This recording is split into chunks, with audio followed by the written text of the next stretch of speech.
Video को share subscribe like करें। अध्याय 516 रॉय का स्वर्गदूतों के विरुद्ध पहला युद्ध। अनुवादक एटलस स्टूडियोज, संपादक एटलस स्टूडियोज। अभयारण्य के मनुष्य अधिकांश समय उच्च स्वर्ग के पक्ष में थे। कारण सरल था, उन्हें अक्सर दुष्टात्माओं द्वारा सताया और परेशान किया जाता था। विनाशकारी स्वभाव वाले राक्षस सभी प्राणियों के स्वाभाविक शत्रु थे। जब मनुष्य शक्तिशाली राक्षसों का सामना करते थे और उनका प्रतिरोध करने में असमर्थ होते थे, तो वे स्वाभाविक रूप से स्वर्गदूतों का पक्ष लेते थे। हालांकि पिछले कुछ सालों में अभयारण्य में कई बुद्धिमान लोग दिखाई दिए। जब उन्होंने लगातार अध्ययन किया और स्वर्गदूतों और राक्षसों के बीच के रिश्ते की खोज की, तो उन्होंने पाया कि स्वर्गदूत वास्तव में अच्छे लोग नहीं थे। अभयारण्य की दुनिया का अस्तित्व एक गलती थी। चाहे वह राक्षस हो या देवदूत, वे दोनों इसे नष्ट करना चाहते थे। लेकिन अत्याचारी राक्षसों की तुलना में स्वर्गदूत थोड़े नर्म थे। इन परिस्थितियों में मनुष्य स्वाभाविक रूप से स्वर्गदूतों के सिद्धांतों को स्वीकार करने और पवित्र प्रकाश को अपने विश्वास के रूप में लेने के लिए अधिक इच्छुक थे। हजारों सालों से पवित्र प्रकाश का विश्वास अभयारण्य की मुख्यधारा रहा है। हालांकि बर्बर लोगों की तरह पैतृक आस्थाएं भी थीं, जादूगरों की मौलिक आस्थाएं और यहां तक कि नेक्रोमेंसरों की संतुलन आस्थाएं भी थीं, लेकिन ये आस्थाएं मुख्यधारा में नहीं थीं। मानव इतिहास में एक ऐसा दौर था जब पवित्र प्रकाश में आस्था की कट्टरता ने इन मनुष्यों को अन्य धर्मों को इतना अस्वीकार करने पर मजबूर कर दिया कि बड़े पैमाने पर विश्वासों का युद्ध हुआ। मनुष्यों ने एक दूसरे से लड़ाई की और एक दूसरे को मार डाला, और जनसंख्या का नुकसान राक्षसों के आक्रमण से भी अधिक था। बेशक हर राक्षस के आक्रमण के बाद ये मानव राक्षसों का विरोध करने के लिए फिर से एकजुट हो जाते थे। उच्च स्वर्ग हमेशा चुपचाप मनुष्यों को देख रहा था। अभयारण्य और यह हमेशा उनकी मनमौजीपन से बहुत परेशान था। इंगिरिस परिषद के महादूतों के व्यक्तित्व अलग अलग थे, इसलिए स्वाभाविक रूप से मनुष्यों के बारे में उनका दृष्टिकोण अलग अलग था। टायरेल जैसे महादूतों ने मनुष्यों के साहस और आत्म बलिदान की महानता को देखा, लेकिन इंपीरियस ने मनुष्यों की स्वार्थपरता और अपने देशवासियों के प्रति क्रूरता को देखा। जहां तक मालथेल का सवाल है, वह उन्हें चींटियां मानता था और उनके प्रति उदासीन था। दृष्टिकोणों में अंतर ने स्वाभाविक रूप से मानव के प्रति महादूतों के दृष्टिकोण को निर्धारित किया। दरअसल इस दौरान हाई हेवन की हालत ठीक नहीं थी। मालथेल के गिरने और मौत का दूत बनने के बाद टायरेल ने उसे मारने के लिए नेफिलिम के एक समूह का नेतृत्व किया था। इंपीरियस ने सोचा था कि मालथेल के मरने के बाद उसकी आत्मा को शुद्ध किया जाएगा और लौटने से पहले उसका पुनर्निर्माण किया जाएगा। लेकिन क्रिस्टल आर्क मालथेल की आत्मा को संघनित करने में सक्षम नहीं था। इंपीरियस इस बारे में चिंतित था और एक बार उसने सोचा कि डायब्लो ने मालथेल की आत्मा को ले लिया है। मालथेल से अभी भी कोई खबर नहीं मिली थी। टायरेल के साथ कुछ हुआ था और अभयारण्य में एक नया दानव राजा प्रकट हुआ था। टायरेल दूसरे पक्ष से लड़ने के बाद गायब हो गया था और अभी तक वापस नहीं आया था। यह उच्च स्वर्ग के एक साथ दो महादूतों को खोने के बराबर था। इंगिरिस परिषद के नेता के रूप में इंपीरियस को अभूतपूर्व तात्कालिकता और खतरे का एहसास हुआ। बेशक वह जानता था कि मालथेल की मृत्यु के बाद डायब्लो और अन्य राक्षस राजाओं की आत्माएं जलते हुए नर्क में लौट आई थीं। इसका मतलब था कि 7 राक्षस राजा अपनी ताकत हासिल करने के बाद कुछ सालों या दशकों में वापस आ जाएंगे। शेष 3 महादूत 7 राक्षस राजाओं से निपटने के दौरान पहले से ही पूरी तरह से संतुलन खो चुके थे। यदि नया राक्षस राजा इसमें शामिल हो जाता है, तो एक बार फिर युद्ध छिड़ जाने पर उच्च स्वर्ग वास्तव में टहनियों को तोड़ने की तरह आसानी से नष्ट हो सकता है। इन परिस्थितियों में चिंतित इंपीरियस ने स्वाभाविक रूप से जल्द टायरेल को खोजने की उम्मीद की। नेफिलिम के लिए एक बैठक में आशा के महादूत आरियल ने इस मामले का उल्लेख किया। उच्च स्वर्ग में एकमात्र महिला देवदूत के रूप में आरियल को अभयारण्य के मनुष्यों के बारे में अच्छी धारणा थी, इसलिए उसे उम्मीद थी कि इंपीरियस अपना रवैया बदल सकता है, मनुष्यों के प्रति अपने पूर्वाग्रह को कम कर सकता है और मानव दुनिया में प्रकाश के सिद्धांत को और अधिक व्यापक रूप से फैला सकता है, इस उम्मीद में कि वे भविष्य में नरक राक्षसों के साथ युद्ध में नेफिलिम की शक्ति का बेहतर उपयोग कर सकते हैं।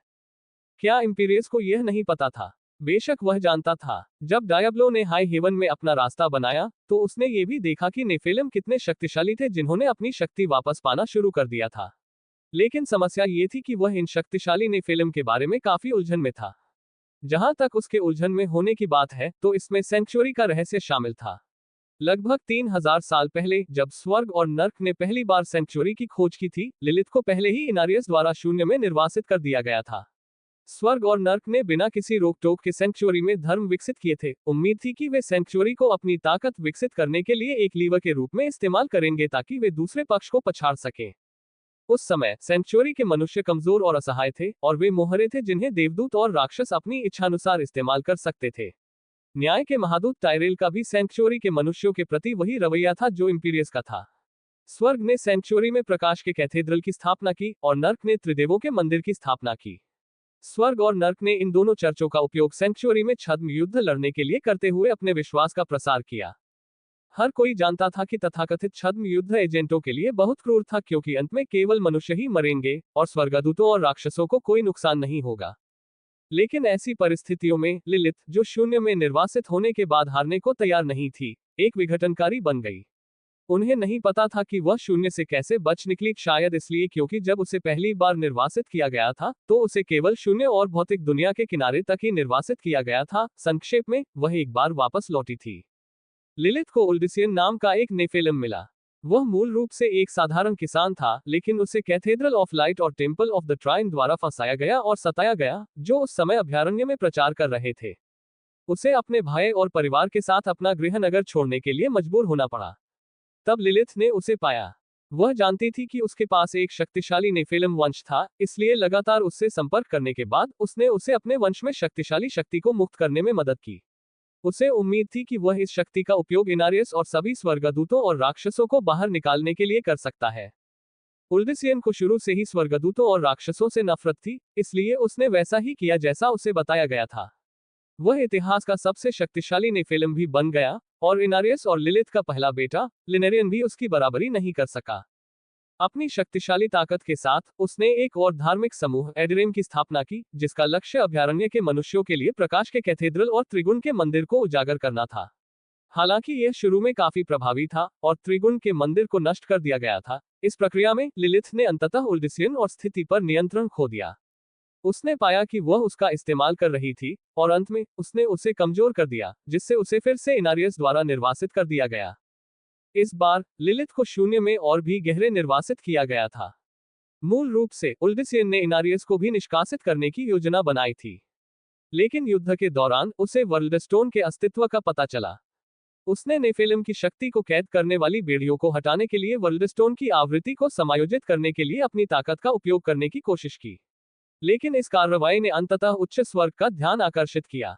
स्वर्गदूतों की सेना ने अभयारण्य पर आक्रमण किया और जलते हुए नर्क स्वाभाविक रूप से इस अवसर को जाने नहीं देंगे। इस प्रकार युद्ध अंततः स्वर्ग, नर्क और नेफेलिम के बीच तीन तरफा टकराव में बदल गया। युद्ध के अंत में उल्डिसियन को एहसास हुआ कि वह जितना अधिक शक्तिशाली होगा, उतनी ही तेजी से वह अपनी मानवता खो देगा। लेकिन मानवता के भविष्य के लिए उसने दृढ़ता से खुद को बलिदान करने और अभयारण्य से स्वर्गदूतों और राक्षसों को बाहर निकालने के लिए अपनी सारी नेफेलिम शक्ति को मुक्त करने का फैसला किया। शक्तिशाली ओल्डिसियन, उसकी पूरी शक्ति एक देवता के समान शक्तिशाली थी, उसने अभयारण्य की पूरी दुनिया को प्रकाशित कर दिया। साथ ही उसे यह भी डर था कि उनकी शक्ति के प्रस्फुटित होने के बाद अन्य नेफेलिम अपनी मानवता खो देंगे, इसलिए उसने उनकी शक्ति को अपने शरीर में निर्देशित किया। अंत में इस शक्ति ने उसे मिटा दिया और वर्ल्डस्टोन की आवृत्ति को भी पहले की तरह समायोजित कर दिया। नेफेलिम रक्त रेखाओं की शक्ति फिर से गायब हो गई। उस समय टायरेल ने उल्डिसियन के समर्पण और आत्म बलिदान को देखा था और उसकी दयालुता और महानता पर आश्चर्यचकित हुआ था। युद्ध के बाद इंगिरिस परिषद ने नश्वर दुनिया के भाग्य का फैसला करने के लिए मेफिस्टो के साथ बातचीत की। नश्वर लोगों को माफ करने या न करने के बारे में बैठक के दौरान टायरेल ने अभयारण्य को अस्तित्व में रहने की अनुमति देने के लिए महत्वपूर्ण वोट दिया। नश्वरों के जीवित रहने को सुनिश्चित करने के बाद इंगिरिस परिषद और बनिंग हिल्स के स्वामी एक युद्धविराम समझौते पर पहुंचे। वे दोनों इस बात पर सहमत हुए कि बनिंग हिल्स और हाई हेवंस की शक्ति नश्वर दुनिया में हस्तक्षेप नहीं करेगी और मनुष्य अपने भाग्य का फैसला खुद कर सकते हैं। इस समझौते की शर्तों में से एक के रूप में इनारियस को राक्षसों को सौंप दिया गया, जिन्होंने उसे अनंत काल तक प्रताड़ित किया। उल्डिसियन के बलिदान ने मानवता को जीवित रहने के लिए जगह दिलाई, और यह कहा जा सकता है कि उसे संत कहना कोई अतिशयोक्ति नहीं होगी। लेकिन जब उसने आखिरकार स्वर्गदूतों और राक्षसों को बाहर निकाला तो उसने जो शक्ति छोड़ी, उससे वे भयभीत हो गए। ऐसी ही घटनाओं को फिर से होने से रोकने के लिए स्वर्ग और नर्क ने मौन रूप से मनुष्यों के बीच इस युद्ध की सभी यादों को सील करने का समझौता किया। इस प्रकार ये युद्ध, जिसे पाप युद्ध के रूप में जाना जाता था, मानव इतिहास से पूरी तरह से गायब हो गया। नश्वर लोगों में से सिर्फ एक ही ऐसा था जिसे ये युद्ध याद था। उसे उल्डिसियन याद था, जो उसके साथ अपना गृहनगर छोड़कर आया था। उसका भाई मेंडेलिन। लेकिन उस समय मेंडेलिन स्वर्गदूतों और राक्षसों के ध्यान में नहीं था। इंपीरियस इस बारे में उलझन में था। पाप युद्ध के प्रतिभागियों में से एक के रूप में वह उस शक्ति से हैरान था जिसके साथ उल्डिसियन भड़क गया था। नेफेलिम की क्षमता उसकी कल्पना से परे थी। इसलिए एक ओर वह नरक के राक्षसों का विरोध करने के लिए नेफेलिम की शक्ति का उपयोग करने की आशा करता था। दूसरी ओर वह बहुत चिंतित था कि उल्डिसियन जैसा कोई फिर से प्रकट होगा। यह बहुत शर्मनाक होगा यदि नश्वर राक्षसों से लड़ने के बाद फिर से अभयारण्य से स्वर्गदूतों को बाहर निकाल दे। इस बारे में सोचने के बाद इम्पीरियस ने आरियल के प्रस्ताव को अस्वीकार कर दिया। उनका मानना था कि राक्षसों से युद्ध करना स्वर्गदूतों का कर्तव्य है, भले ही वे असंतुलित हों। क्या उनमें नरक की शक्ति का विरोध करने का भी साहस नहीं था? आरियल इम्पीरियस के फैसले पर सिर्फ आहें भर सकती थी। वह जानती थी कि उसका क्या मतलब था। अब जब स्थिति स्पष्ट नहीं थी, तो वे इतने डरपोक कैसे हो सकते थे कि नश्वर लोगों से मदद मांगे? स्वर्गदूतों का अभिमान कहाँ था? इसलिए आरियल केवल इम्पीरियस के निर्णय को स्वीकार कर सकता था। हालांकि उन्हें यह नहीं पता था कि इस निर्णय ने नेफिलिम पर विजय पाने के लिए हाई हेवंस के अंतिम अवसर को पूरी तरह से नष्ट कर दिया था। उच्च स्वर्ग और अभयारण्य की नश्वर दुनिया के बीच अलगाव ने उन्हें नश्वर दुनिया के बारे में सभी प्रकार की जानकारी प्राप्त करने में बहुत धीमा कर दिया। जिस तरह स्वर्गदूत अभी भी हमेशा की तरह अपने लंबे और उबाऊ जीवन जी रहे थे, अभयारण्य में स्थिति और अधिक गंभीर होती गई। रॉय के पर्दे के पीछे छिपने के निर्णय के कारण अभयारण्य के मनुष्यों को लंबे समय तक राक्षसों द्वारा परेशान नहीं किया गया था। विश्व पत्थर के विनाश के साथ अधिक से अधिक मनुष्यों ने धीरे धीरे अपने वंश में नेफिलिम शक्ति को जगाना शुरू कर दिया। लेकिन क्योंकि उन्हें अचानक शक्तिशाली ताकत मिली, इसलिए उनका स्वभाव और सोच तालमेल नहीं रख सकी, जिसके कारण नश्वर दुनिया में असाधारण शक्तियों वाले कई कट्टरपंथी पैदा हो गए। उन्होंने अपनी ताकत का इस्तेमाल किसी भी तरह से पैसे प्राप्त करने के लिए किया और अपने से कमजोर लोगों को धमकाया या यहाँ तक कि मार डाला, जिससे पूरे मानव समाज में सार्वजनिक सुरक्षा का माहौल बहुत खराब हो गया। ये कहा जा सकता है कि यह मनुष्यों के लिए एक बहुत ही खास समय था। जब उल्डिसियन ने नेफिलिम की शक्ति को सील कर दिया, तो उसने शायद सोचा था कि ऐसी स्थिति होगी। लेकिन चूंकि मनुष्यों को अब पाप युद्ध याद नहीं था, इसलिए कोई भी चेतावनी नहीं दे सकता था। इसके बजाय लोगों ने सोचा कि अभयारण्य का सबसे अच्छा युग आ गया है। हर किसी को अपने वंश को जागृत करने और मजबूत बनने की आशा थी। विश्व पत्थर के विनाश के बाद मनुष्यों पर लगी बेड़ियां गायब हो गईं। इसलिए स्वाभाविक रूप से जनसंख्या संबंधी सोच बढ़ने लगी और बहुत से लोग यह मानने लगे कि मनुष्यों को अपने भाग्य को स्वयं नियंत्रित करना चाहिए। यह कहना जरूरी था कि रॉय ने आने के लिए बहुत सही समय चुना था। राक्षसों के खतरे के बिना और जकारुम पंथियों के साथ, जिन्हें उसने भीड़ में उन्हें मोहित करने के लिए भेजा था, प्रकाश के कैथेड्रल के लिए मानवता की घृणा काफी हद तक बढ़ने लगी और मानव दुनिया में घूम रहा दानव सोना लगातार मानवीय महत्वाकांक्षाओं को बढ़ा रहा था। समय बीतने के साथ ही एक भयानक घटना घटी। कैथेड्रल ऑफ लाइट के एक चर्च को लोगों ने जला दिया। कारण ये था कि चर्च के पादरियों ने महिला दासियों को छिपा रखा था। आस्था फैलाने के स्थानों के रूप में अभयारण्य में चर्चों की संख्या बहुत अधिक थी। बेशक हर चर्च के लिए स्वर्गदूतों का शासन होना असंभव था और चर्चों का प्रबंधन करने वाले लोग अंततः मनुष्य थे। मनुष्य के रूप में पुजारियों के लिए खराब व्यक्तिगत नैतिकता होना बहुत सामान्य बात थी। लेकिन बुरी चीजें फिर भी बुरी चीजें थीं और इस अवधि के दौरान ये घटनाएं अक्सर होती थीं। ये कैथेड्रल ऑफ लाइट के लिए बुरी खबर थी। जनसंख्या की सोच बढ़ने के साथ ये मामले आसानी से फैल सकते थे और फिर असीम रूप से बढ़ सकते थे। कुछ समय के लिए मनुष्य उत्साहित थे और चर्चों पर और अधिक हमले दिखाई दिए। धर्मतंत्र और राजतंत्र के बीच संघर्ष के कारण देशों ने ऐसे हमलों को बढ़ावा देना शुरू कर दिया। सिर्फ आधे साल में ही अभयारण्य के विभिन्न देशों में जलाए गए चर्चों की संख्या आश्चर्यजनक रूप से बढ़ गई। बड़ी संख्या में चर्च के कर्मचारी कैदी बन गए और उन्हें निर्वासित कर दिया गया और पवित्र प्रकाश के कैथेड्रल को निष्कासित करने की मांगें जोरों पर थीं। जब हाई हेवंस को पता चला, तो चीजें पूरी तरह से नियंत्रण से बाहर हो गईं। इस समय हाई हेवंस यह नहीं बता पा रहे थे कि पर्दे के पीछे आग को कौन हवा दे रहा था। इम्पीरियस जानता था कि अगर वह इन घटनाओं को जल्दी से होने से नहीं रोक पाया, तो स्वर्ग के देवता मनुष्यों का विश्वास पूरी तरह से खो देंगे। लेकिन क्रोधित और वृद्ध इम्पीरियस ने इस मामले में गलत निर्णय लिया। उसने इन विद्रोहों को दबाने के लिए स्वर्गदूतों को भेजा। साधारण स्वर्गदूत हमेशा से ही राक्षसी वंश के नेफिलिम से नफरत करते थे, इसलिए स्वर्गदूतों की सेना के दमन से स्वाभाविक रूप से अभयारण्य में भारी क्षति हुई। परिणामस्वरूप संघर्ष तीव्र हो गया। नेफिलिम को एहसास हुआ कि भले ही राक्षसों की छाया फीकी पड़ गई हो, लेकिन स्वर्गदूतों का अस्तित्व अभी भी उनके सिर पर एक पहाड़ की तरह था। अगर मनुष्य स्वतंत्र रहने की जगह जीतना चाहता था, तो फिर चाहे वे राक्षस हो या स्वर्गदूत, उन्हें बाहर निकालना ही होगा। इसलिए नेफिलिम ने उच्च स्वर्ग का विरोध करना शुरू कर दिया। अब जब उनके पास शक्तिशाली ताकत थी, तो वे स्वर्गदूतों की सेना को भी दबा सकते थे। वे इन स्वर्गदूतों को मारने में आनंद प्राप्त करने लगे, जो प्रकाश का प्रतीक थे। क्रोधित इम्पीरियस आरियल के समझाने पर भी नहीं रुका। वैसे भी अब उससे कोई राक्षस परेशान नहीं कर रहा था, इसलिए उसने सेना का नेतृत्व किया और सीधे अभयारण्य पर आक्रमण कर दिया।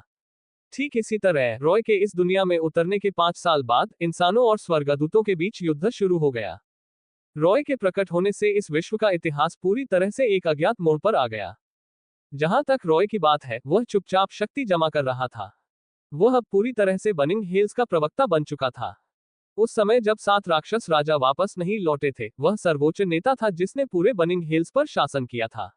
लाखों राक्षस हमला करने के लिए तैयार थे, बस उसके आदेश का इंतजार कर रहे थे।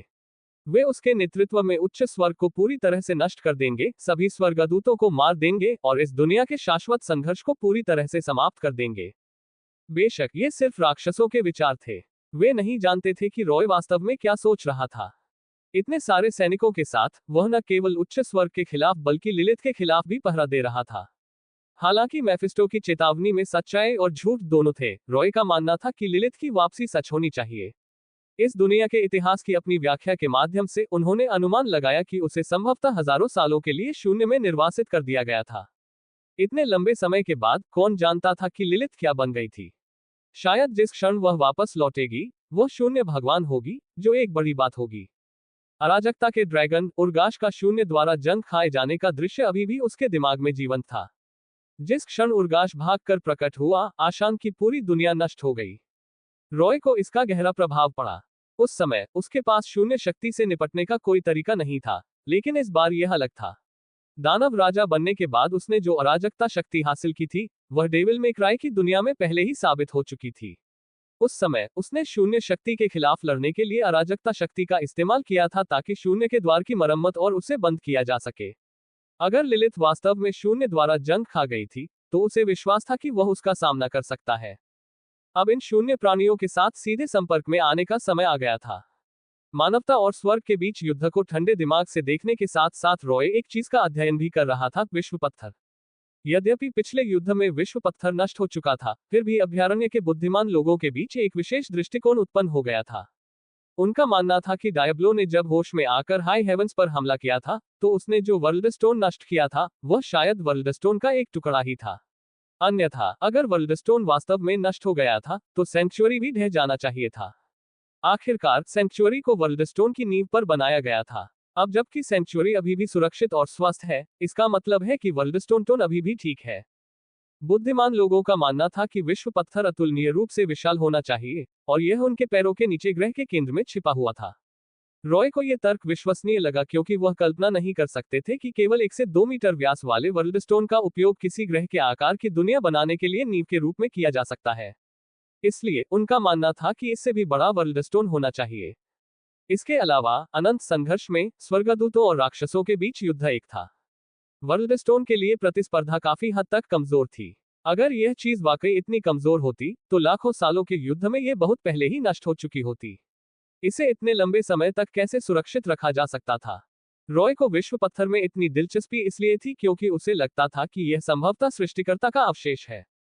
हाँ, उनका मानना था कि यह सृष्टिकर्ता की सच्ची विरासत होनी चाहिए, न कि किंवदंतियों की तरह तथाकथित सृष्टि देवता अनु की नजर से।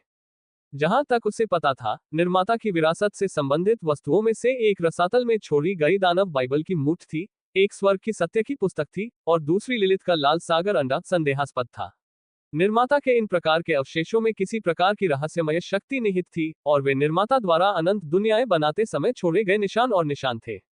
रॉय को नहीं पता था कि ये चीजें किस काम की हैं, लेकिन चूंकि वह उनके संपर्क में आ चुका था, इसलिए वह स्वाभाविक रूप से अवचेतन रूप से उन्हें इकट्ठा कर लेता था। उसने कई डेमन बाइबल स्टेल इकट्ठा किए थे, और वे सभी उसके पोर्टेबल स्पेस में थे। रेड सी एग भी उसके हाथ में था। जहां तक सत्य की पुस्तक का प्रश्न है, वह इसे तब देख सकेगा जब वह उच्च स्तरीय स्वर्ग पर आक्रमण करेगा। यदि विश्व पत्थर वास्तव में निर्माता की विरासत थी, हम इसे प्राप्त करना थोड़ा मुश्किल होगा जब तक कि वह अभयारण्य की पूरी दुनिया को उड़ा न दे। गणना करते हुए रॉय ने इंतजार किया। अंत में युद्ध के अधिक से अधिक तीव्र होने के साथ ही मनुष्यों और स्वर्ग के बीच विश्वास टूट गया। वह जानता था कि स्वर्ग के खिलाफ लड़ने के लिए एक राक्षस सेना का नेतृत्व करने का उसका पहला अवसर आखिरकार आ गया था। अध्याय 517 टायरेल बच निकलता है। अनुवादक एटलस स्टूडियोज, संपादक एटलस स्टूडियोज। ठंडी बर्फीली हवाएं गरज रही थी और शियासाई के बर्फीले पहाड़ों की गहराई में बर्फानी तूफान चल रहा था। घनी बर्फ और ठंडी हवा ने प्रकाश के प्रसार को अवरुद्ध कर दिया, जिससे बर्फ के पहाड़ों की गहराई लंबे समय तक दृश्यता बनाए रखने में सक्षम हो गई। -700 डिग्री सेल्सियस की जलवायु ने इस जगह को मनुष्यों के लिए निषिद्ध क्षेत्र बना दिया। यहाँ रहने वाले केवल बर्फ और बर्फ के राक्षस और राक्षसी स्वतंत्र रूप से घूम सकते थे। पहाड़ों की गहराई में सबसे ऊंचे पहाड़ पर एक अंधेरा छेद था जो सफेद बर्फ की पृष्ठभूमि में बेमेल लग रहा था। यहाँ तक कि बर्फानी तूफान भी उस छेद को नहीं ढक पाया क्योंकि उस पर हमेशा धूसर धुंध छाई रहती थी। अगर कोई धुंध से होकर गुफा में जाए और फिर करीब 1 किलोमीटर तक गुफा की सुरंग का अनुसरण करे तो उसे पता चलेगा कि अंदर एक अलग ही दुनिया है। गुफा में करीब 10,000 वर्ग मीटर का एक काला महल बनाया गया था और यहाँ सभी तरह की गौथिक शैली की मूर्तियां खड़ी थीं, जो काली बर्फ से बने एक विशाल सिंहासन के चारों ओर थीं। लेकिन इस समय काली बर्फ के सिंहासन पर कोई नहीं था। महल के पीछे और गुफा में अंदर तक कई सुरंगें फैली हुई थीं और बीच वाली सुरंग एक गुप्त कमरे से जुड़ी हुई थी जिसका चौड़ाई बहुत कम थी। एक गुप्त कमरे के बीच में काली बर्फ से बना एक विशालकाय दानव का पंजा जमीन से ऊपर उठा और आसमान की ओर बढ़ गया। दानव के पंजे के ऊपर मुट्ठी के आकार का एक क्रिस्टल तैर रहा था और धीरे धीरे घूम रहा था। क्रिस्टल के अंदर प्रकाश की एक सुनहरी धारा लगातार बाईं और दाईं ओर जाती हुई दिखाई दे रही थी। हर बार जब वह क्रिस्टल की दीवार से टकराती तो तुरंत मुड़ जाती और दूसरी तरफ जा टकराती। ये लाइट सोलस्टोन था, जो आर्केंजेल को कैद करने वाला क्रिस्टल पत्थर था। टायरेल की आत्मा। क्रिस्टल में कैद एक आत्मा के रूप में टायरेल ने समय की अपनी धारणा को बहुत पहले ही खो दिया था। उसे नहीं पता था कि वह क्रिस्टल में कितने समय से था। वह केवल इतना जानता था कि जब से दानव राजा ओसिरिस ने उसे यहाँ छोड़ा और उसे अनदेखा किया, तब से वह क्रिस्टल की दीवार से 150 मिलियन से अधिक बार टकरा चुका था।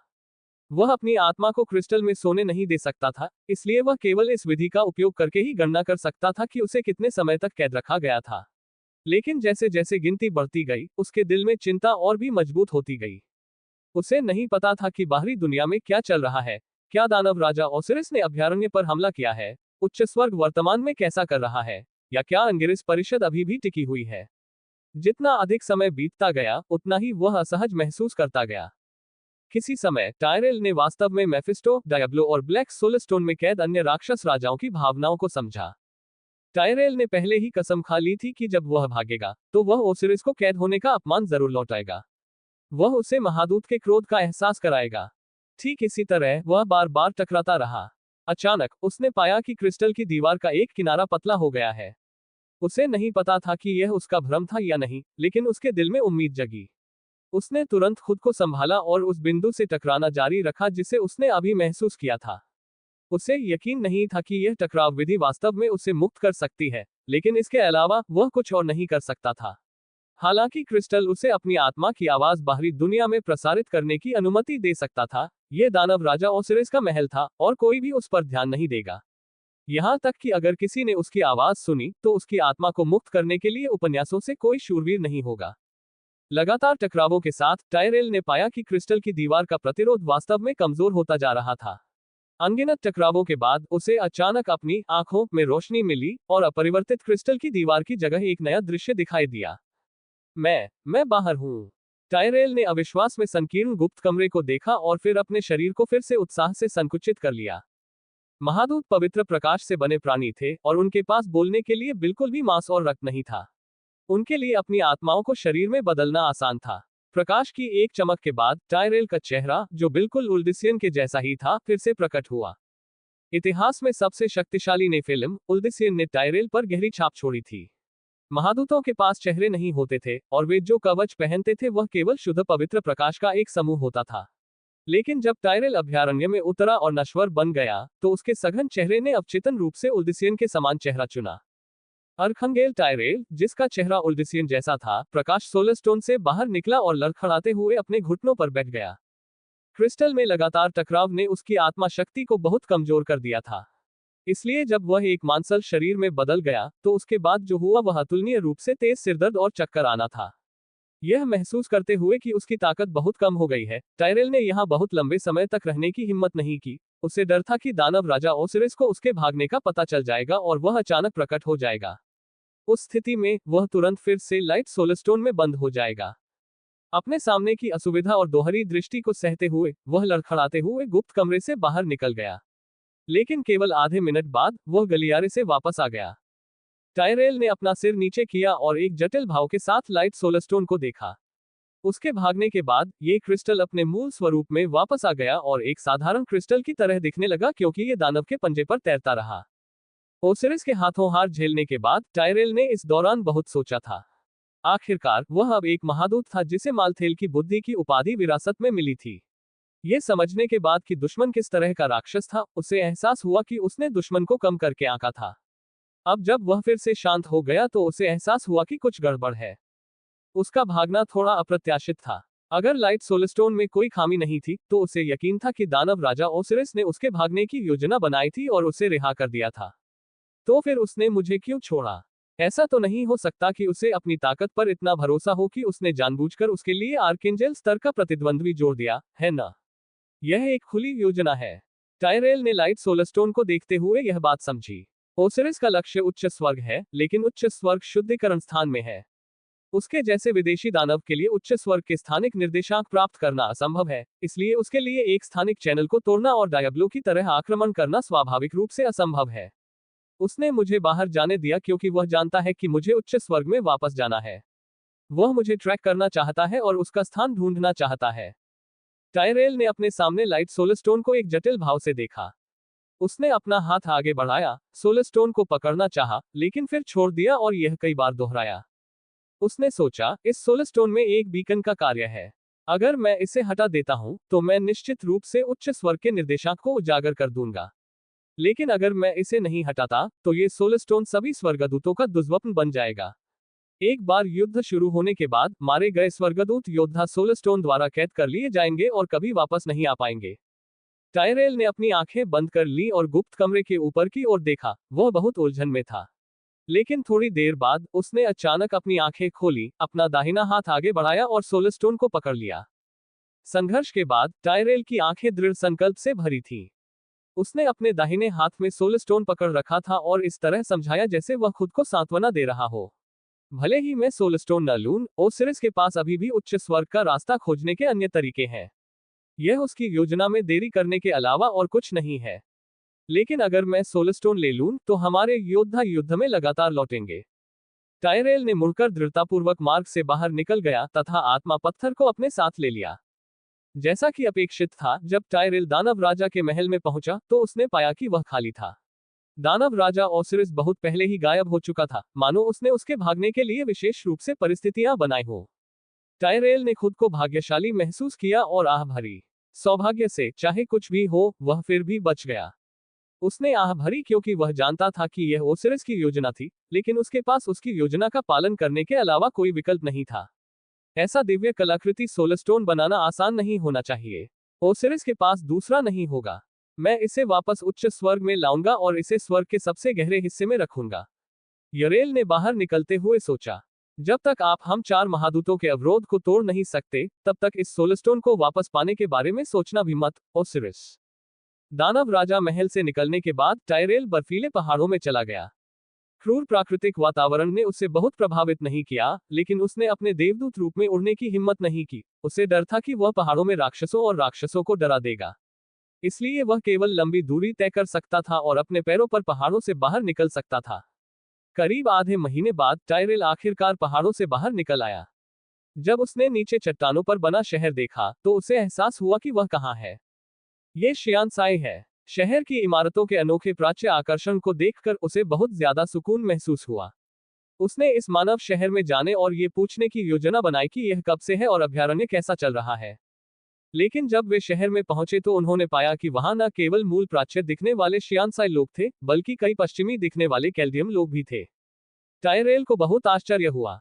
वह जानता था कि जियानसाई दुनिया से लगभग अलग थलग था और जमे हुए समुद्र को पार करना आसान नहीं था। तो ये कैल्डियम लोग कहां से आए थे? अपने अवलोकन से उन्होंने पाया कि ये कैल्डियम लोग शरणार्थी लग रहे थे। उनके चेहरे पीले पड़ गए थे, उनकी आंखें धंसी हुई थीं, वे विचलित दिख रहे थे और उनके कपड़े फटे हुए थे। हालांकि जियानसाई लोगों ने उन्हें बचाने की पूरी कोशिश की, फिर भी शरणार्थी समय समय पर स्थानीय लोगों को लूटते रहे। इस स्थिति ने स्थानीय लोगों की कई शिकायतों को आकर्षित किया। टायरेल पहले से ही शियानसाई लोगों की फुसफुसाहट सुन सकता था।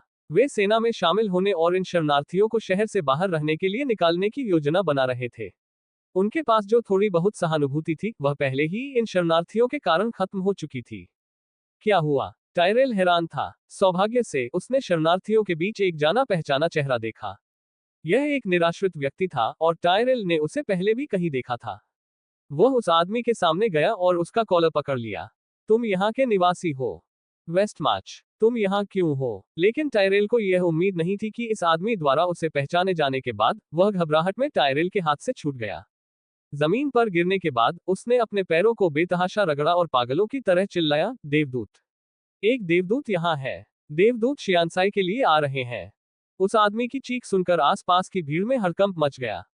एक बड़ा इलाका तुरंत खाली हो गया और भाग रहे शरणार्थी छिप गए। विभिन्न इमारतों के पीछे वे अपनी आंखें खोलकर टायरेल को ध्यान से देखते हैं। यह पता चलने के बाद कि टायरेल अकेला लग रहा था, शरणार्थियों ने कुछ हिम्मत जुटाई। उन्होंने जो हथियार ढूंढे उन्हें उठाया और धीरे धीरे उसे घेर लिया। उनकी आंखों में नफरत की चमक थी। मुझे बताओ क्या हुआ? टायरेल को पता था कि शरणार्थियों के साथ कुछ गड़बड़ है, लेकिन फिर भी उसने पूछने की पूरी कोशिश की, उम्मीद करते हुए कि कोई उसे बता देगा। अंत में भीड़ की प्रतिक्रिया अभी भी वेस्टमाच के आदमी की थी।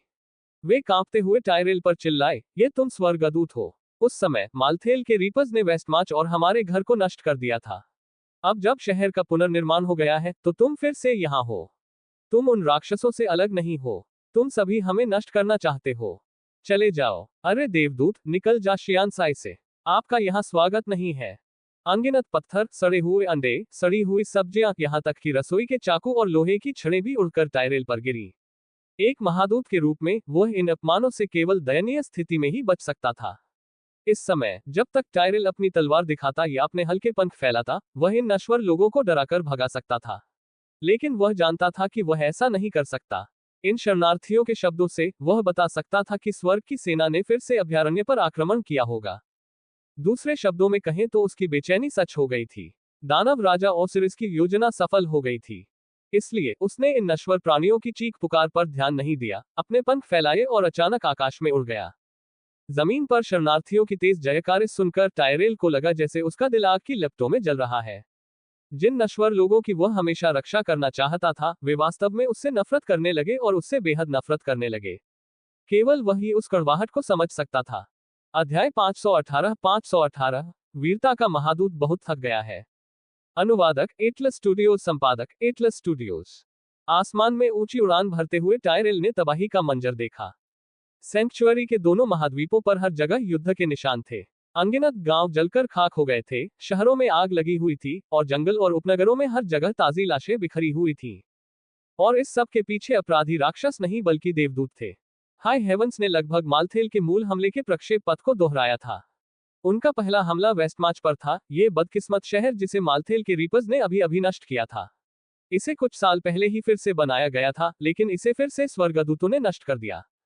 इसमें कोई आश्चर्य की बात नहीं थी कि वेस्टमाच के शरणार्थी टायरेल को देखकर इतने उत्तेजित हो गए थे। वेस्टमाच के निवासी राक्षसों से ज्यादा स्वर्गदूतों से डरते थे। पश्चिमी महाद्वीप पर स्वर्गदूतों की सेना ने वेस्टमाच से ट्रिस्टाम पर हमला किया।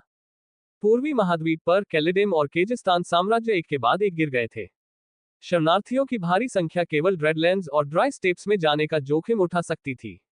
ये दोनों स्थान भूमि के सबसे उत्तरी भाग के पास थे। लेकिन यहां पहुंचने के बाद भी शरणार्थियों को लगा कि यह सुरक्षित नहीं है, इसलिए उन्होंने जमे हुए समुद्र को पार करके जियानसाई जाने की पूरी कोशिश की। रहस्यमय और अलग थलग जियानसाई अब शरणार्थियों के लिए एकमात्र उम्मीद बन गया था, लेकिन बहुत कम भाग्यशाली लोग थे जो अंत में जियानसाई पहुंच पाए।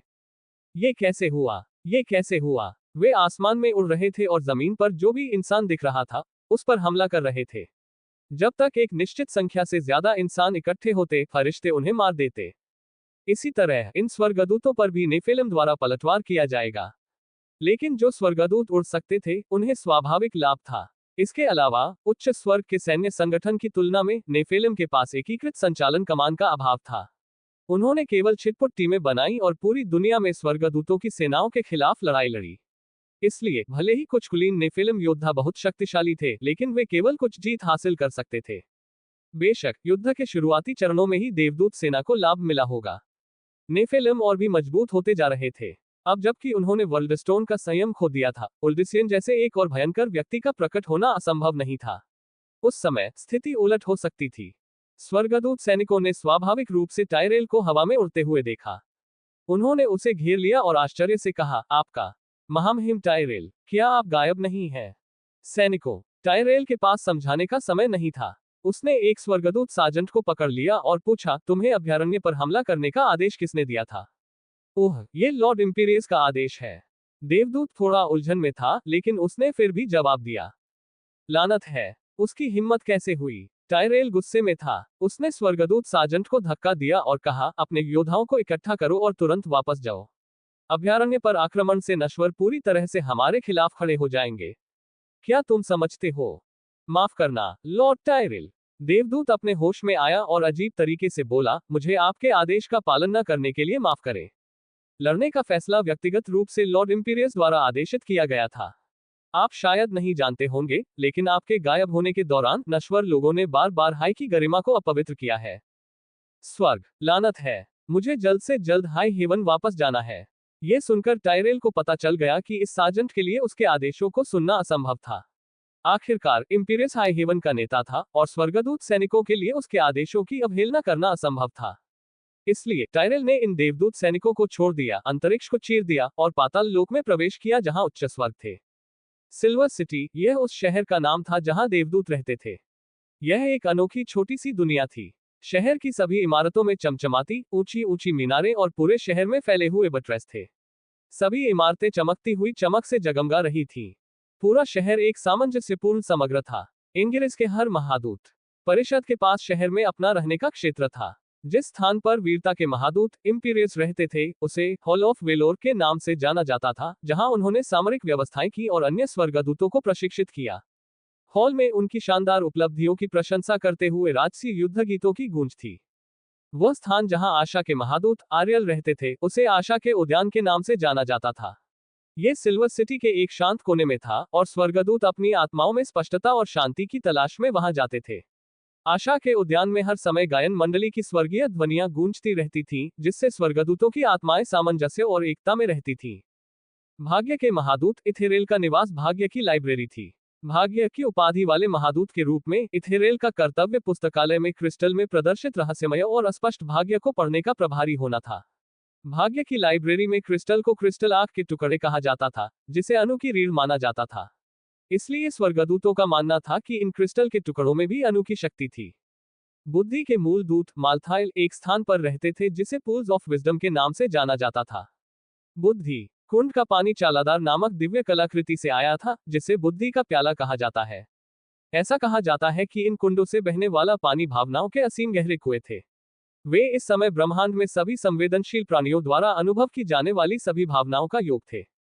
गिरने से पहले माल्थेल अक्सर अकेले ही तालाबों को देखता रहता था। अंत में न्याय के न्यायालय थे, न्याय के महादूत टायरेल का निवास। यह एक विशाल सभागार जैसा दिखता था जहां स्वर्गदूत इकट्ठा होते थे।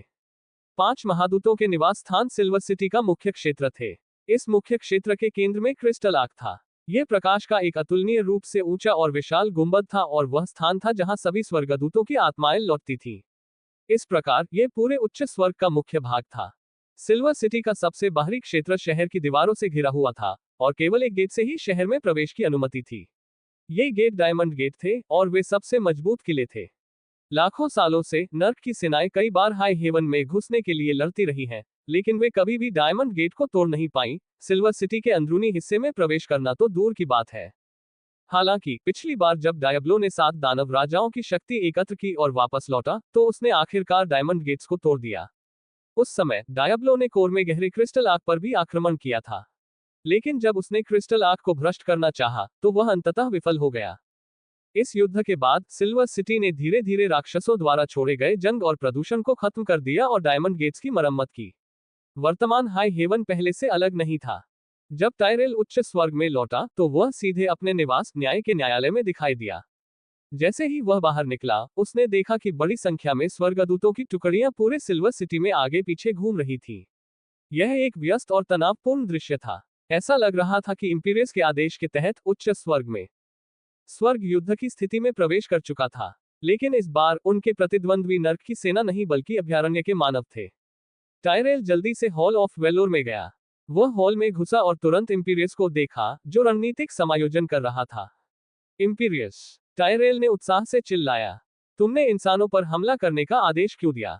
टायरेल। इम्पीरियस उसे देखकर थोड़ा हैरान हुआ, लेकिन फिर उसने प्रतिक्रिया दी और ठंडी आवाज में कहा, टायरेल, तुम इस दौरान कहाँ थे? तुम रिपोर्ट करने के लिए हाई हेवेंस क्यों नहीं लौटे? इम्पीरियस की बातें सुनकर टायरेल थोड़ा शांत हुआ। उसे याद आया कि वह इतने लंबे समय से फंसा हुआ था और स्वर्ग में भी लंबे समय से उसकी कोई खबर नहीं थी, इसलिए उसने इम्पीरियस को सारी बात बताई। आप कह रहे हैं कि दानव राजा ओसिरिस ने वास्तव में एक आत्मा पत्थर बनाया था जिसका कार्य ब्लैक सोलस्टोन के समान ही था ताकि देवदूत आत्माओं को कैद किया जा सके। इम्पीरियस बहुत हैरान था। उसकी धारणा में हालांकि दानव चालाक, बेशर्म थे और एक के बाद एक झूठ बोलते थे, लेकिन ज्यादातर समय वे दूसरों को कुचलने के लिए अपनी सेनाओं पर निर्भर रहते थे। उसने कभी किसी ऐसे दानव राजा के बारे में नहीं सुना था जो कीमिया में कुशल हो। हाँ, जब मैं भागा तो ये सोलस्टोन वापस लाया। टायरेल ने रॉय के लाइट सोलस्टोन को इम्पीरियस को दिखाया और फिर उत्सुकता से कहा, मेरी बात सुनो मेरे भाई। हमें तुरंत सभी स्वर्गदूतों की टुकड़ियों को इकट्ठा करना चाहिए और अभयारण्य पर हमला करना बंद कर देना चाहिए। अभयारण्य पर हमला करने का आपका आदेश एक गलती है। आपने नेफिलिम का हम पर जो भरोसा था उसे नष्ट कर दिया है। तुम्हारी हिम्मत कैसे हुई? इम्पीरियस ने गुस्से से चिल्लाया। टायरेल, वापस आते ही मेरी आलोचना करने की तुम्हारी हिम्मत कैसे हुई? मैं तुम्हारी आत्मा को राक्षस द्वारा कैद किए जाने के लिए तुम्हें दोषी नहीं ठहराता, लेकिन तुम इस मामले के कारणों और प्रभावों को भी नहीं समझते और तुम मुझसे बकवास कर रहे हो। क्या तुम जानते हो कि उन नश्वर लोगों ने पवित्र प्रकाश विश्वास के साथ क्या किया? अंत में इम्पीरियस ने फिर से जोर दिया, मैं उच्च स्वर्ग का नेता हूं। हमारे सभी निर्णय उच्च स्वर्ग की गरिमा के लिए हैं।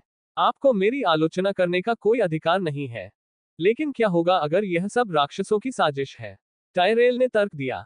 क्या आपने यह नहीं सोचा कि अगर दानव राजा ओसिरिस इस सब के पीछे है तो क्या होगा? तो क्या? इम्पीरियस ने ठंडी सांस ली। मैंने पहले भी कहा है कि दानव वंश वाले इन नेफिलिम की प्रकृति ऐसी ही है। वे मनमौजी हैं और उनका राक्षसों द्वारा मोहित होना स्वाभाविक है।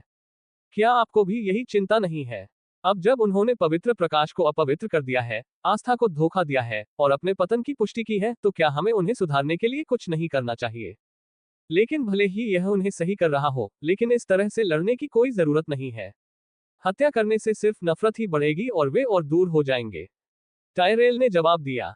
हाँ, इम्पीरियस ने गुस्से से हंसते हुए पूछा, तो फिर तुम मुझसे क्या करवाना चाहते हो? नश्वर लोगों को अच्छी तरह से समझाना। भले ही उन्होंने चर्चों को तोड़ दिया हो और स्वर्गदूतों को मार डाला हो, क्या हमें यह दिखावा करना होगा कि कुछ भी नहीं हुआ है? यह है। टायरेल एक पल के लिए अवाक रह गया। सच कहूं तो, हालांकि उसे लगा कि इम्पीरियस का सेंचुरी पर हमला करना गलत था, लेकिन उसने इस बारे में ठीक से नहीं सोचा था और इस स्थिति में कोई समाधान नहीं निकाला था। नीचे उतर जाओ, टायरेल। टायरेल के कमजोर प्रदर्शन को देखकर इम्पीरियस के दिल में खुशी की लहर दौड़ गई। तुम्हें अपनी गलतियों के लिए सजा मिलनी ही चाहिए। यह एक स्वाभाविक बात है और मैंने जो किया वह इन नश्वर लोगों को उनकी गलतियों का एहसास कराना था। तुम्हें और कुछ कहने की जरूरत नहीं है। अगर तुम्हारे पास समय है तो तुम मुझे दानव राजा ओसिरिस के बारे में सारी जानकारी क्यों नहीं बताते? इससे पहले कि इम्पीरियस बोलना समाप्त कर पाता, लाइट सोलस्टोन जिसे टायरेल ने निकाला था, अचानक थोड़ा कांपने लगा। क्या हो रहा है? इम्पीरियस हैरान था। टायरेल ने आह भरी। यही तो मैं कहना चाहता था। अब हमारा असली दुश्मन नेफिलिम नहीं बल्कि राक्षस है। इस लाइट सोलस्टोन में एक स्पेस टाइम बीकन है जिसे दानव राजा ओसिरिस ने सेट किया है। जिस क्षण मैंने हाई हेवन में प्रवेश किया, उसने आसानी से इसका स्थान समझ लिया। जल्द ही वह इस सोलस्टोन के माध्यम से एक पोर्टल खोलेगा और एक राक्षस सेना को हाई हेवन में ले जाएगा। टायरेल, तुम। इम्पीरियस ने गुस्से में अपने दांत पीस लिए और टायरेल को जोर से मुक्का मारना चाहा। लेकिन टायरेल के दुखी चेहरे को देखते हुए उसने आखिरकार उसे रोक लिया और नाराजगी से अपनी मुट्ठी ढीली कर दी। उसने टायरेल पर चिल्लाया, तुम क्या कर रहे हो? क्या तुम चाहते हो कि दानव का द्वार सीधे सिल्वर सिटी के अंदर खुले? अब या तो तुम इस सोलस्टोन को नष्ट करने का कोई तरीका खोजो या इसे सिल्वर सिटी से बाहर फेंक दो ताकि हम कम से कम दानव सेना के आक्रमण को रोकने के लिए डायमंड गेट्स पर भरोसा कर सकें। क्या तुम समझ रहे हो? मैं अब जाऊंगा। टायरेल को पता था कि यह जरूरी था, इसलिए उसने तुरंत आत्मा का पत्थर लिया, अपने पंख फैलाए और उड़ गया। टायरेल की आकृति को गायब होते देख इम्पीरियस हॉल ऑफ वेलोर में खड़ा हो गया और उसने अपनी मुट्ठियां कई बार बंद की और खोली। अंत में वह केवल गहरी आहें ही भर सका। मैं बहुत थक गया हूं। मैं इसे बर्दाश्त नहीं कर सकता। मैं इन भाइयों को अब और बर्दाश्त नहीं कर सकता। मालथेल के साथ भी ऐसा ही था और अब टायरेल के साथ भी ऐसा ही है। उन सभी के पास अपने अपने विचार क्यों है? क्या एक दूसरे से संवाद करना इतना मुश्किल है? कुछ देर चुपचाप खड़े रहने के बाद इम्पीरियस ने अपना सिर उठाया और चिल्लाया, जल्दी से आरियल और इथेरिल को सूचित करो। अभयारण्य में सभी देवदूत सैनिकों को बुलाओ। डायमंड गेट्स को बंद करो और शहर के सुरक्षात्मक अवरोध को सक्रिय करो। दानव सेना के हमले से बचाव के लिए तैयार रहो। अध्याय 519 भविष्यवाणी। अनुवादक एटलस स्टूडियोज, संपादक एटलस स्टूडियोज। अपने हाथ में लाइट सोलस्टोन को कांपता हुआ महसूस करते हुए टायरेल तेजी से डायमंड गेट्स की ओर उड़ गया। डायमंड गेट्स के बाहर बादलों के समुद्र में टायरेल ने लाइट सोलस्टोन को नीचे रख दिया और कुछ कदम पीछे हट गया। उन्होंने जो जगह चुनी थी उसे क्लाउड सी प्लेन्स के नाम से जाना जाता था। हालांकि यह बादलों का समुद्र था, लेकिन यह वास्तव में यहाँ की नींव थी, पूरे सिल्वर सिटी की नींव। लेकिन उस जगह की विशेष प्रकृति के कारण जहां हाई हेवन था, बादल और धुंध हमेशा पूरे साल इस भूमि पर घूमते रहते थे, इसलिए यह बादलों की एक परत की तरह दिखता था। लाखों वर्षों में जलते हुए नर्क की राक्षसी सेनाओं ने कई बार उच्च स्वर्ग पर हमला किया था और राक्षसों ने इस विशाल मैदान पर अपनी सेनाएं तैनात की थी। उसी तर्क से जलते हुए नर्क में एक ऐसी ही जगह थी जहां उच्च स्वर्ग ने नर्क पर हमला करते समय अपनी सेनाएं तैनात की थी।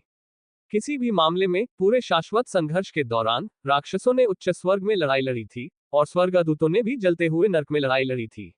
दोनों पक्षों ने अलग अलग दिशाओं से हमला किया और बचाव किया और यह चक्र जारी रहा। इसलिए वास्तव में टायरेल और इम्पीरियस दोनों बहुत चिंतित नहीं थे जब उन्होंने अनुमान लगाया कि एक राक्षस सेना उच्च स्वर्ग पर हमला करने वाली थी, क्योंकि वे पहले से ही इस हमले और बचाव प्रक्रिया से बहुत परिचित थे। सिल्वर सिटी की पूरी परिसेना व्यवस्थित तरीके से जुट रही थी, लेकिन क्योंकि उन्होंने पहले भी सेंक्चुरी पर हमला किया था, इसलिए अभी भी कई परिसैनिक थे जो वापस नहीं जा पाए थे। इसके अलावा इस बार सिल्वर सिटी पर हमला करने वाला मेफिस्टो, डायब्लो और दूसरे पुराने दानव राजा नहीं बल्कि एक अपरिचित दानव राजा था। इसलिए स्वर्गदूत अभी भी इस बात को लेकर थोड़े अनिश्चित थे कि दूसरा पक्ष क्या करेगा। प्रतीक्षा करते समय टायरेल ने पहले ही अपने प्रकाश पंख फैला लिए थे और अपना महादूत कवच पहन लिया था। उसने न्याय की तलवार एल्ड्रुइन को अपने हाथ में पकड़ रखा था। जैसे ही उसने तैयारी पूरी की, प्रकाश की 3 सुनहरी धाराएं अचानक आसमान से उतरी और उसके पीछे आ गिरी। ये 3 सुनहरी रोशनी की धाराएं इम्पीरियस, आरियल और इथेरिल थीं। वे धीरे धीरे उठे और टायरेल की ओर चल पड़े। वीरता के महादूत इम्पीरियस के पीछे के हल्के पंख आग की लपटों की तरह लाल दिख रहे थे। ये हल्के पंख इम्पीरियस के व्यक्तित्व की तरह थे, उग्र और लड़ने की भावना से भरे हुए। आशा के महादूत आरियल के लिए उसकी पीठ पर हल्के पंख हल्के नीले रंग के साथ बह रहे थे, जैसे कोमल बहता पानी। भाग्य के महादूत इथेरिल के लिए उसके पीछे बैंगनी प्रकाश से भरे हल्के पंख थे, बिल्कुल भाग्य की तरह रहस्यमय और अथाह। इसके अलावा टायरेल के प्रकाश के शुद्ध सफेद पंख न्याय का प्रतीक थे। ये कहा जा सकता है कि चारों महादूतों की अपनी अपनी विशेषताएं थी। उन्होंने अपने भौतिक पंखों को त्याग दिया और अब अपने रैंकों को विभाजित करने के लिए पंखों की संख्या का उपयोग नहीं किया। उनके प्रकाश के पंखों का रंग केवल उनके संबंधित कर्तव्यों और अधिकार का प्रतीक था। चाहे वह इम्पीरियस हो, आरियल हो या इथेरेल, अपने विज़र्स और हुड के नीचे वे बिना किसी चेहरे या भाव के केवल प्रकाश के पिंड थे, जिससे टायरेल एक विसंगति की तरह लग रहा था। सौभाग्य से स्वर्गदूतों को इसकी परवाह नहीं थी। जब वे तीनों टायरेल के पास खड़े हो गए तो 4 महादूतों ने पास ही में लाइट सोलस्टोन को देखा। क्या ये वह क्रिस्टल है जो महादूत की आत्मा को सील कर सकता है? आरियल ने उत्सुकता से पूछा। उसकी आवाज इतनी कोमल लग रही थी मानो कोई सामंजस्यपूर्ण हरकत हो। अविस्मरणीय, टायरेल ने सिर हिलाया। हाँ, अगर मैं गलत नहीं हूं तो क्रिस्टल का कांपना दानव राजा ओसिरिस का उससे संपर्क करने का प्रयास है। ओसिरिस इसे उच्च स्वर्ग में प्रवेश करने के लिए एक पोर्टल खोलने के लिए एक बीकन के रूप में उपयोग करेगा। ये क्रिस्टल फिर से किसी दानव के हाथ में नहीं आ सकता। इम्पीरियस ने ठंडी सांस ली। अगर दानव राजा ओसिरिस राक्षसों को बुलाने के लिए नरक का द्वार खोलना चाहता है तो यह एक इच्छाधारी सोच है। उसके प्रकट होने के बाद हम चारों उसे पहले मार देंगे और उसे नरक का द्वार खोलने का कोई मौका नहीं देंगे। उसे हराने के बाद हम इस क्रिस्टल को पुनः प्राप्त करेंगे और इस पर स्पेस-टाइम बीकन को मिटाने का तरीका खोज लेंगे। इस तरह दानव अगली बार टेलीपोर्ट करने के लिए इसका उपयोग करने के बारे में भूल सकते हैं। यही कारण है कि मैं इसे वापस लाया। टायरेल ने सिर हिलाया और गंभीरता से कहा, ओसिरिस ने मेरे लिए एक योजना बनाई जिससे मुझे उसके सामने उच्च स्वर्ग के स्थान को उजागर करने के लिए मजबूर होना पड़ा। लेकिन जब तक हम उसे पूरी ताकत से हरा देते हैं, हम इस योजना को तोड़ सकते हैं। आरियल ने भी सिर हिलाया। सौभाग्य से साधारण निम्न स्तर के राक्षस उस स्थान पर पोर्टल नहीं खोल सकते जहां उच्च स्वर्ग है। और 7 राक्षस राजा अभी भी अपनी ताकत हासिल कर रहे हैं, इसलिए हमें केवल ओसिरिस से सावधान रहने की जरूरत है। इम्पीरियस ने चुप इथेरेल को देखा और पूछा, क्या आपके भाग्य के स्क्रॉल ने कुछ दिखाया है? इथेरेल ने कुछ नहीं कहा। उसने केवल अपने हाथ ऊपर उठाए और उसके हाथों के बीच सुनहरे प्रकाश से भरा एक विशाल स्क्रॉल दिखाई दिया। उसने धीरे से अपने हाथ खोले और सुनहरा स्क्रॉल धीरे धीरे खुल गया। स्क्रॉल के पृष्ठ पर शब्दों की पंक्तियां चुपचाप प्रकट हुई। और दिनों के अंत में जब न्याय मनुष्यों की दुनिया पर गिरेगा, तब बुद्धि नष्ट हो जाएगी, वीरता क्रोध में बदल जाएगी और सारी आशा निराशा द्वारा निगल ली जाएगी। अंत में मृत्यु अपने पंख सभी पर फैलाएगी, क्योंकि भाग्य हमेशा के लिए बिखर गया है। चारों महादूतों ने यह पाठ देखा, लेकिन इम्पीरियस और अन्य लोगों के विपरीत, जो इसे समझ नहीं पाए, टायरेल ने कहा, ये कैन की पुस्तक की सामग्री है। कैन की किताब, नश्वरों की किताब। इम्पीरियस नाराज लग रहा था। हाँ, मुझे याद है। टायरेल के काले चेहरे पर गहरी झुर्रियां दिखाई दी। यह अभयारण्य के मनुष्यों के बीच एक महान बुद्धिमान व्यक्ति द्वारा लिखी गई पुस्तक है। जब मैं मानव दुनिया में आया, तो मैंने अपनी आंखों से उसकी मृत्यु भी देखी। मैंने वह पुस्तक पढ़ी है जो उसने पीछे छोड़ी थी, इसलिए इसने एक गहरी छाप छोड़ी। यह अंश वही है जो उसने पुस्तक की शुरुआत में लिखा था। एक भविष्यवाणी जैसा पाठ। भविष्यवाणी, क्या वह नश्वर लोगों के बीच एक भविष्यवक्ता था? आर्यल ने पूछा। नहीं, मुझे नहीं पता कि वह था या नहीं। टायरेल ने अपना सिर हिलाया। लेकिन मुझे लगता है कि उसने वाकई भविष्य के कुछ टुकड़े देखे होंगे। ये सुनकर इथेरेल ने आखिरकार बात की। ऐसा लग रहा था कि क्योंकि उसने लंबे समय से ज्यादा बात नहीं की थी, इसलिए उसकी आवाज कर्कश थी। अभयारण्य में नश्वर लोगों का भाग्य मेरे स्क्रॉल में कभी नहीं दिखाई दिया, क्योंकि ये नश्वर प्राकृतिक रचनाएं नहीं है। लेकिन इस समय अवधि के दौरान ये पाठ हमेशा स्क्रॉल पर प्रदर्शित होता रहा है। तुम्हारा क्या मतलब है? इम्पीरियस को समझ नहीं आया। मैं मनुष्यों का भाग्य नहीं देख सकता, लेकिन मनुष्य अपना भाग्य देख सकते हैं, इथेरेल ने समझाया। शायद भाग्य का स्क्रॉल हमें कुछ दिखाने के लिए मनुष्यों का उपयोग कर रहा है। ये सुनकर चारों महादूत चुप हो गए। पहली नजर में भाग्य के स्क्रॉल पर लिखे शब्द थोड़े धुंधले थे। अगर ये दशकों पहले होता, तो वे इसका मतलब बिल्कुल भी नहीं समझ पाते। लेकिन डायब्लो के हाई हेवन पर आक्रमण और मालथेल के मृत्यु के दूत बनने के बाद चार महादूतों को इन शब्दों में संगत मानचित्रण मिल गया। न्याय मनुष्य की दुनिया पर आता है। इसका संदर्भ आर्केंजल टायरेल द्वारा अपने पंखों को नष्ट करने और मानव बनने के लिए अभयारण्य में गिरने की घटना से होना चाहिए। अंततः मृत्यु अपने पंख सब पर फैलाएगी। जहां तक वीरता का क्रोध में बदल जाना है, इसका संदर्भ इम्पीरियस से होना चाहिए। डियाब्लो ने 7 दानव राजाओं की शक्ति एकत्रित की और उच्च स्वर्ग पर हमला किया। उस समय इम्पीरियस वास्तव में हार गया था। अपने अतुलनीय गर्वित चरित्र के साथ, ये स्वाभाविक रूप से उसकी सबसे अपमानजनक हार बन गई। हर बार जब वह सोचता कि क्रिस्टल आर्क लगभग दूषित हो गया था, तो उसे बहुत गुस्सा आता था। यहां तक कि आर्यल को भी अक्सर चिंता होती थी कि यह नकारात्मक भावना उसे प्रभावित करेगी और अंततः उसे चरम पर ले जाएगी। ऐसी स्थिति में क्या अगला नंबर मेरा और इथेरेल का है? आर्यल ने स्क्रॉल पर लिखे शब्दों को देखा, और सारी उम्मीदें निराशा द्वारा निगल ली जाएंगी, जैसे कि भाग्य हमेशा के लिए बिखर जाता है। तो क्या मैं किसी तरह की निराशा द्वारा निगल लिया जाऊंगा? टायरेल ने कहा, तो फिर निराशा कौन है?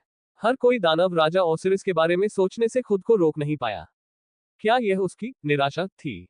इससे पहले कि हर कोई कुछ समझ पाता, जमीन पर पड़ा लाइट सोलरस्टोन अचानक कांपना बंद कर दिया और धीरे धीरे हवा में तैरने लगा।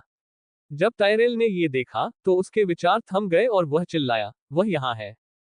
क्रिस्टल के ऊपर अचानक एक ऊर्ध्वाधर काला धागा दिखाई दिया। ये काला धागा तेजी से दोनों सिरों पर फैला और कुछ मीटर की लंबाई तक पहुंचने के बाद रुक गया। फिर धागा मोटा होने लगा और बाएं और दाएं बढ़ने लगा। जब यह एक काले दरार में बदल गया, तो चार महादूतों ने धातु की रोशनी से चमकते हुए राक्षसी पंजों की एक जोड़ी को दरार से बाहर निकलते देखा। इन राक्षसी पंजों ने दरार के किनारों को पकड़ लिया और खींचने लगे। दानव पंजों का स्वामी स्वाभाविक रूप से दानव राजा ओसिरिस था। टायरेल को इस बात का पूरा यकीन था, क्योंकि उसने रॉय को देखा था और उसे अभी भी याद था कि उसके हाथ कैसे दिखते थे। वह जानता था कि दानव राजा ओसिरिस अपनी शक्ति का उपयोग करके इस स्थानिक दरार को जबरन फाड़कर उसे एक पोर्टल में बदल रहा था, जिससे वह गुजर सकता था। रॉय के शक्तिशाली चीरने से बाहर निकलने वाली स्थानिक शक्ति ने आसपास के वातावरण को प्रभावित करना शुरू कर दिया। दरार के चारों ओर बड़ी संख्या में बारीक बिजली के बोल्ट दिखाई दिए और तीव्र प्रकाश के साथ फट गए।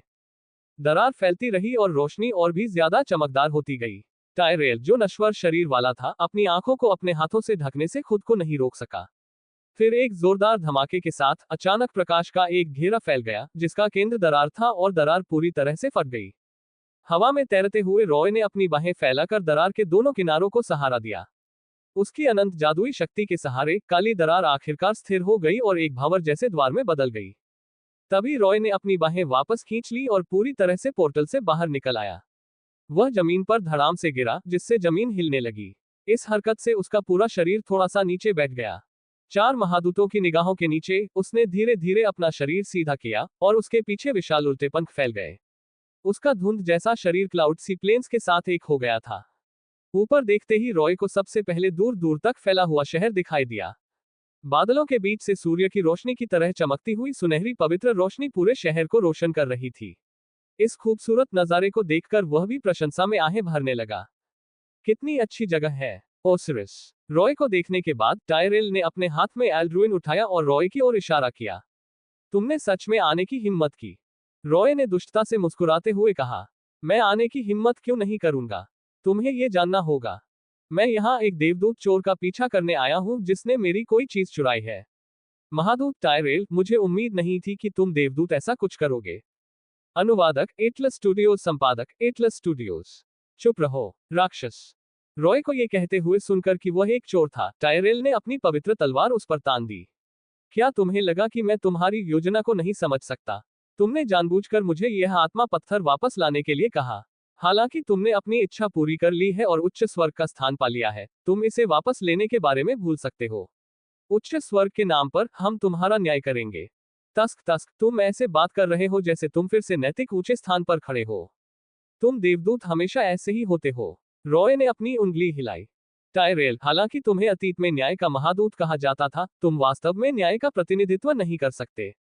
मेरी राय में स्वर्गदूतों और राक्षसों के बीच युद्ध न्याय और बुराई का युद्ध नहीं है, बल्कि सिर्फ एक उबाऊ लड़ाई है।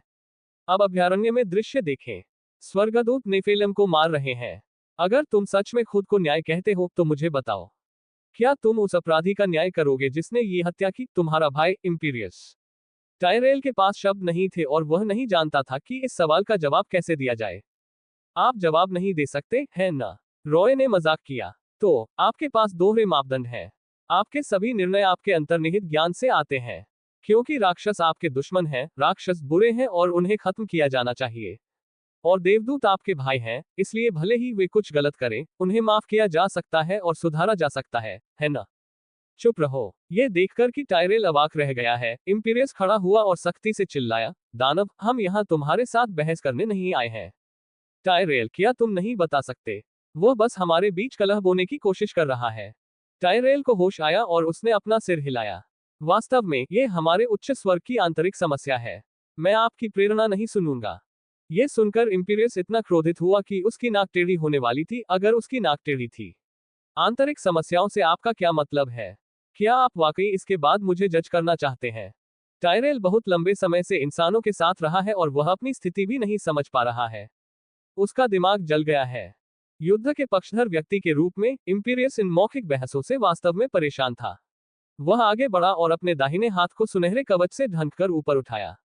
आकाश में बादलों में तुरंत एक गोलाकार भंवर दिखाई दिया और प्रकाश की एक धारा तेजी से भंवर से गिरकर इम्पीरियस के सामने आ गई। एक धमाके के साथ जो प्रकाश नीचे गिरा, वह एक विशाल सुनहरे भाले में बदल गया और जमीन में धंस गया। शायद इसलिए कि गिरना बहुत तेज था, पूरा भाला अभी भी आग की तरह लाल और गर्म था। यह इम्पीरियस का महादूत हथियार था, सोलारियन वीरता का भाला। यह लगभग 3 मीटर लंबा था और भाले की नोक 2 ब्लेड थी, जो 2 नुकीले कांटे के आकार की थी। लेकिन वे तलवार की नोक की तरह एक साथ बंद थे। भाले का शरीर उत्तम पैटर्न से भरा था और पैटर्न के अंतराल में पवित्र रून उकेरे गए थे। शक्तिशाली पवित्र प्रकाश शक्ति ने पूरे भाले को भर दिया, जिससे ये रून चमक उठे। इम्पीरियस ने अपना हाथ बढ़ाया, वीरता का भाला जमीन से बाहर निकाला और एक हाथ से रॉय की ओर इशारा किया। चलो शैतान, चाहे तुम कोई भी हो, तुम्हें हाई में घुसने के लिए खून की कीमत चुकानी होगी। हे भगवान, इम्पीरियस की हरकतें एक संकेत थी। उसके पीछे आशा की महादूत आरियल ने भी अपना हथियार निकाला। उसने अपने दाहिने हाथ में एक देवदूत तलवार और अपने बाएं हाथ में एक देवदूत भाला पकड़ रखा था। लेकिन वास्तव में ये भाला और तलवार केवल उच्च स्वर्ग के मानक हथियार थे। उसका असली महादूत हथियार वास्तव में उसकी बाहों के चारों ओर लिपटा हुआ था। इसे आजमाइश, आशा की डोरी कहा जाता था। यह लंबी रेशम जैसी डोरी हमेशा आरियल के शरीर के चारों ओर लिपटी रहती थी और यह उसके कपड़ों के हुड का भी हिस्सा थी। जहां तक भाग्य के महादूत इथेरेल की बात है तो उसका हथियार उसके सामने भाग्य का स्क्रॉल था, तालुस आर। उसने ज्यादा लड़ने का रुख नहीं दिखाया, लेकिन उसके बगल में भाग्य का स्क्रॉल धुंधला हो गया। मूल सुनहरा स्क्रॉल सभी प्रकार के हथियारों में बदल गया और कोई निश्चित रूप नहीं था। चार महादूतों ने अपने विशाल प्रकाश पंख फैलाए और धीरे धीरे फैल गए। वे हवा में तैरते रहे और उनमें से चार ने रॉय को चार दिशाओं में घेर लिया। दूर सिल्वर सिटी में अनगिनत स्वर्गदूत उड़ गए। वे चमकदार तारों की रोशनी की तरह थे क्योंकि वे पूरे सिल्वर सिटी में बिखरे हुए थे। उन्होंने चार महादूतों के लिए उत्साहपूर्ण स्वर्गदूतीय युद्ध गीत गाए। इस भव्य और शानदार दृश्य को देखकर रॉय का खून खौल उठा। उसके राक्षस शरीर पर मांस गायब हो गया और उसका पूरा शरीर बड़ा होने लगा। उसका शरीर धुंध में बदल गया जो स्याही की तरह बह रहा था, और उसके पीछे के उल्टे पंख धुंध के पंखों की एक जोड़ी में बदल गए जो आकाश को ढांक रहे थे। उसके सिर पर धुंध में एक नई राक्षस आंख खुल गई। सुनहरी तीसरी आंख उसकी दिव्य चिंगारी का प्रतिनिधित्व करती थी और उसकी मूल लाल आंखें दीप्तिमान रूप से चमकती थीं, धुंध में प्रकाश के निशान छोड़ती थीं। कुछ ही पलों में रॉय का पूरा अंदाज बदल गया। चार महादूतों के सामने दर्जनों मीटर लंबा एक अराजकता दानव प्रकट हुआ। ये कैसा राक्षस है? आर्यल ने मुंह खोले रॉय की ओर देखा। हालांकि वे हवा में तैर रहे थे, फिर भी उन्हें उसका चेहरा देखने के लिए ऊपर देखने की जरूरत थी। अगर उन्हें शब्दों में ये बताना होता कि इस समय उन्हें कैसा महसूस हो रहा है, तो शायद यह वैसा ही होता जैसा इंसानों को तब महसूस होता जब वे इवेंजेलियन यूनिट 01 को देखते हैं। रॉय के धुंधले शरीर को दृश्य प्रभावों के मामले में एक स्वाभाविक लाभ था। ऐसा नहीं था कि चार महादूतों ने पहले राक्षस राजाओं के असली शरीर नहीं देखे थे, लेकिन नरक के 7 राक्षस राजाओं के पास भी इतना विशाल शरीर नहीं था। और राक्षसों के बीच आकार का मतलब अक्सर ताकत होता था।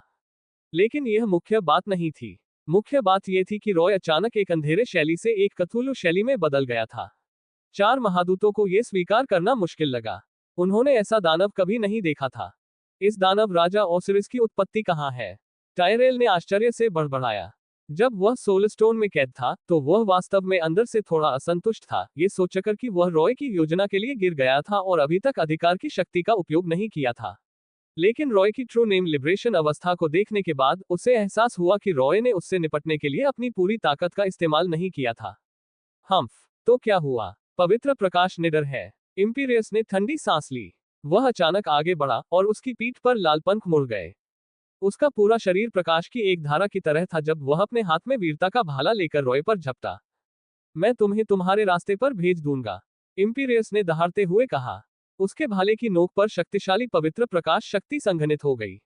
इससे पहले कि वह रॉय तक पहुंच पाता, संघनित पवित्र प्रकाश उसके भाले की नोक पर सक्रिय हो गया और प्रकाश की एक विशाल किरण में बदल गया जो रॉय के सिर पर जा लगी। इम्पीरियस के हमले की ताकत पर किसी को संदेह नहीं होगा, लेकिन दैवीय दंड की आने वाली किरण का सामना करते हुए रॉय ने अपने चेहरे के सामने रोकने के लिए केवल अपना बायां हाथ उठाया।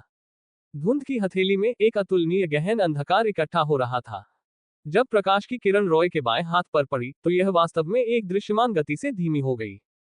खतरा। जब इम्पीरियस ने यह दृश्य देखा तो उसे संकट की तीव्र अनुभूति हुई और वह जल्दी से हवा में ही रुक गया। परम शून्य के अंतर्गत जमे हुए पवित्र प्रकाश किरण कैसी दिखेगी? इम्पीरियस ने शायद इसे पहले नहीं देखा होगा, लेकिन अब उसने आखिरकार इसे देखा। कोई दिल को झकझोर देने वाला दृश्य नहीं था, लेकिन यह बेहद सरल और अजीब लग रहा था। अल्ट्रा हाई एनर्जी के साथ मूल रूप से बेहद सक्रिय पवित्र प्रकाश के लिए परम शून्य के प्रभाव में फोटोन के रूप में जाने जाने वाले मौलिक कणों ने सीधे सभी गतिविधि और ऊर्जा स्तरों को खो दिया। फोटोन अब चमक नहीं रहे थे और प्रकाश की सुनहरी किरण काली हो गई और रॉय की हथेली में गहरे अंधेरे में सामंजस्यपूर्ण रूप से घुल मिल गई। यह नहीं कहा जा सकता कि इसे निगल लिया गया या आत्मसात कर लिया गया, क्योंकि रॉय की हथेली का क्षेत्र पूरी तरह से स्थिर और मौन स्थान था। इस क्षेत्र में प्रवेश करने वाली हर चीज पूरी तरह से रुक जाती थी। इसी शक्ति के कारण रॉय ने एक ही समय में 4 महादूतों का सामना करने की हिम्मत की। जब तक महादूत उस पर हमला करने के लिए भौतिक शक्ति का उपयोग कर रहे थे, तब तक वह इसे हल कर सकता था। यह असली अजेय प्रभाव था। एक तरह से यह शून्य शक्ति के शून्यकरण प्रभाव के समान ही था। कैस डेमन बनने के बाद यह पहली बार था जब रॉय ने किसी दुश्मन से निपटने के लिए इस शक्ति का इस्तेमाल किया था। इससे पहले उसने इसे केवल अकेले ही आजमाया था। अब ऐसा लग रहा था कि युद्ध के दौरान इसका प्रभाव कल्पना से परे था। इम्पीरियस की दिव्य दंड किरण को नष्ट करने के बाद रॉय की हथेली में अंधेरा खत्म नहीं हुआ, बल्कि फैलता ही गया। पास में खड़े इम्पीरियस ने तुरंत महसूस किया कि ठंडी आभा फैल रही है, और वह, जिसके पास युद्ध का समृद्ध अनुभव था, तुरंत वापस उड़ गया। वह आर्यल के पास वापस आया और बिना पीछे देखे आश्चर्य से बोला, बिल्कुल शून्य, ये कैसे संभव है? क्या वास्तव में कोई ऐसा प्राणी है जो तापमान को इस स्तर तक नियंत्रित कर सकता है? मुझे डर है कि हम बड़ी मुसीबत में हैं। आर्यल ने अपना स्वर बदला और बहुत गंभीर लग रही थी। दानव राजा ओसिरिस की ताकत कल्पना से परे है। वह पारंपरिक अर्थों में एक राक्षस राजा नहीं है। रसातल में ऐसा राक्षस कब दिखाई दिया? एक साथ हमला करो, टायरेल की आवाज आई। मैंने उससे पहले भी लड़ाई की थी। मुझे लगा कि वह पवित्र प्रकाश से नहीं डरता, लेकिन मुझे वास्तव में उम्मीद नहीं थी कि वह ऐसा कर पाएगा। हमें उसकी कमजोरी का पता लगाना होगा और अधिकार की शक्ति का उपयोग करना होगा। चारों महादूतों ने एक स्वर में सिर हिलाया। अगले ही पल इम्पीरियस के शरीर से सुनहरी पवित्र लपटें उठने लगी। पवित्र लपटें इतनी विशाल थी कि वे आसमान में उड़ गईं और उसका पूरा शरीर पवित्र लपटों की रोशनी में डूब गया। यह उसकी वीरता की ताकत थी। जब तक उसके दिल में लड़ने का जज्बा था, वह पूरी दुनिया से लगातार अनंत जादुई शक्ति को अवशोषित कर सकता था। उसके द्वारा झेली गई कोई भी चोट उसकी वीरता के दृढ़ संकल्प के तहत ठीक हो जाती थी। अधिकार की शक्ति का उपयोग करने के बाद इम्पीरियस निडर होकर रॉय पर फिर से टूट पड़ा। जैसा कि वह हमेशा करता था, वह हमेशा अग्रिम पंक्ति में हमला करता था। भले ही वह जानता था कि दुश्मन की ताकत का सामना करना असंभव था, फिर भी वह निडर था। अनुवादक एटलस स्टूडियोज, संपादक एटलस स्टूडियोज। अपने पूरे शरीर पर पवित्र ज्वालाएं जलाकर इम्पीरियस ने पुनः रॉय पर आक्रमण किया। नीचे देखते हुए और उसे भागते हुए देखकर रॉय ने अपना हाथ हिलाया और उस पर कई बड़ी काली बिजली के बोल दागे। लेकिन जिस क्षण बिजली इम्पीरियस के सिर पर गिरी, उसका शरीर अचानक प्रकाश की किरण में बदल गया और बिजली से बचने के लिए प्रकाश की गति से आगे की ओर कूद गया।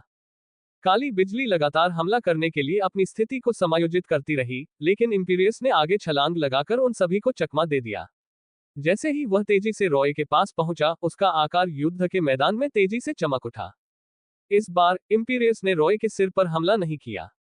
इसके बजाय उसने वीरता का भाला पकड़ा और रॉय की कमर पर क्षैतिज वार किया। उसके वार से एक विशाल चाप के आकार का ज्वाला का टुकड़ा प्रकट हुआ और रॉय की कमर में एक छेद कर दिया। हमला तो हुआ, लेकिन हथियार से कोई प्रतिक्रिया नहीं मिली। इम्पीरियस चौंक गया और जल्दी से अपनी जगह से दूर चला गया। जैसे ही वह चला गया, नीचे जमीन से एक भयंकर नरक की आग का खंभा फूट पड़ा। आग की लपटों की एक लहर आसमान में उठी और सीधे उस जगह को घेर लिया जहां अभी इम्पीरियस था। हालांकि इम्पीरियस ने पहले हमले को चकमा दे दिया, लेकिन नरकंकाल के खंभे एक के बाद एक जमीन से फूट पड़े, उसका पीछा करते हुए और लगातार उस पर बमबारी करते हुए। उसके पास जल्दी से अपनी स्थिति बदलने के अलावा कोई विकल्प नहीं था। अंत में वह रॉय के पीछे से आया और पलटवार करने का अवसर जब्त कर लिया। वो दोनों हाथों से अपने भाले को पकड़कर रॉय की पीठ पर कूद गया, अपने शरीर को झुकाया और भाले की नोक को उसकी पीठ में घोंप दिया। रॉय के विशाल शरीर का सामना करते हुए ऐसा लगा कि उसका हमला धुंध के ढेर में गिर गया है और मारने का एहसास अभी भी गायब था। उसने रॉय के शरीर में छेद करते हुए अपनी छुरा घोंपने की मुद्रा बनाए रखी और उसकी छाती से बाहर निकल गया। लानत है, ये धुंध भौतिक नहीं है, इम्पीरियस ने शाप दिया। इससे पहले कि वह अपनी स्थिति को समायोजित कर पाता, उसके पैरों के नीचे प्रकाश की एक काली गेंद फट गई। ऐसा लग रहा था जैसे वह विशेष रूप से उसका इंतजार कर रही थी।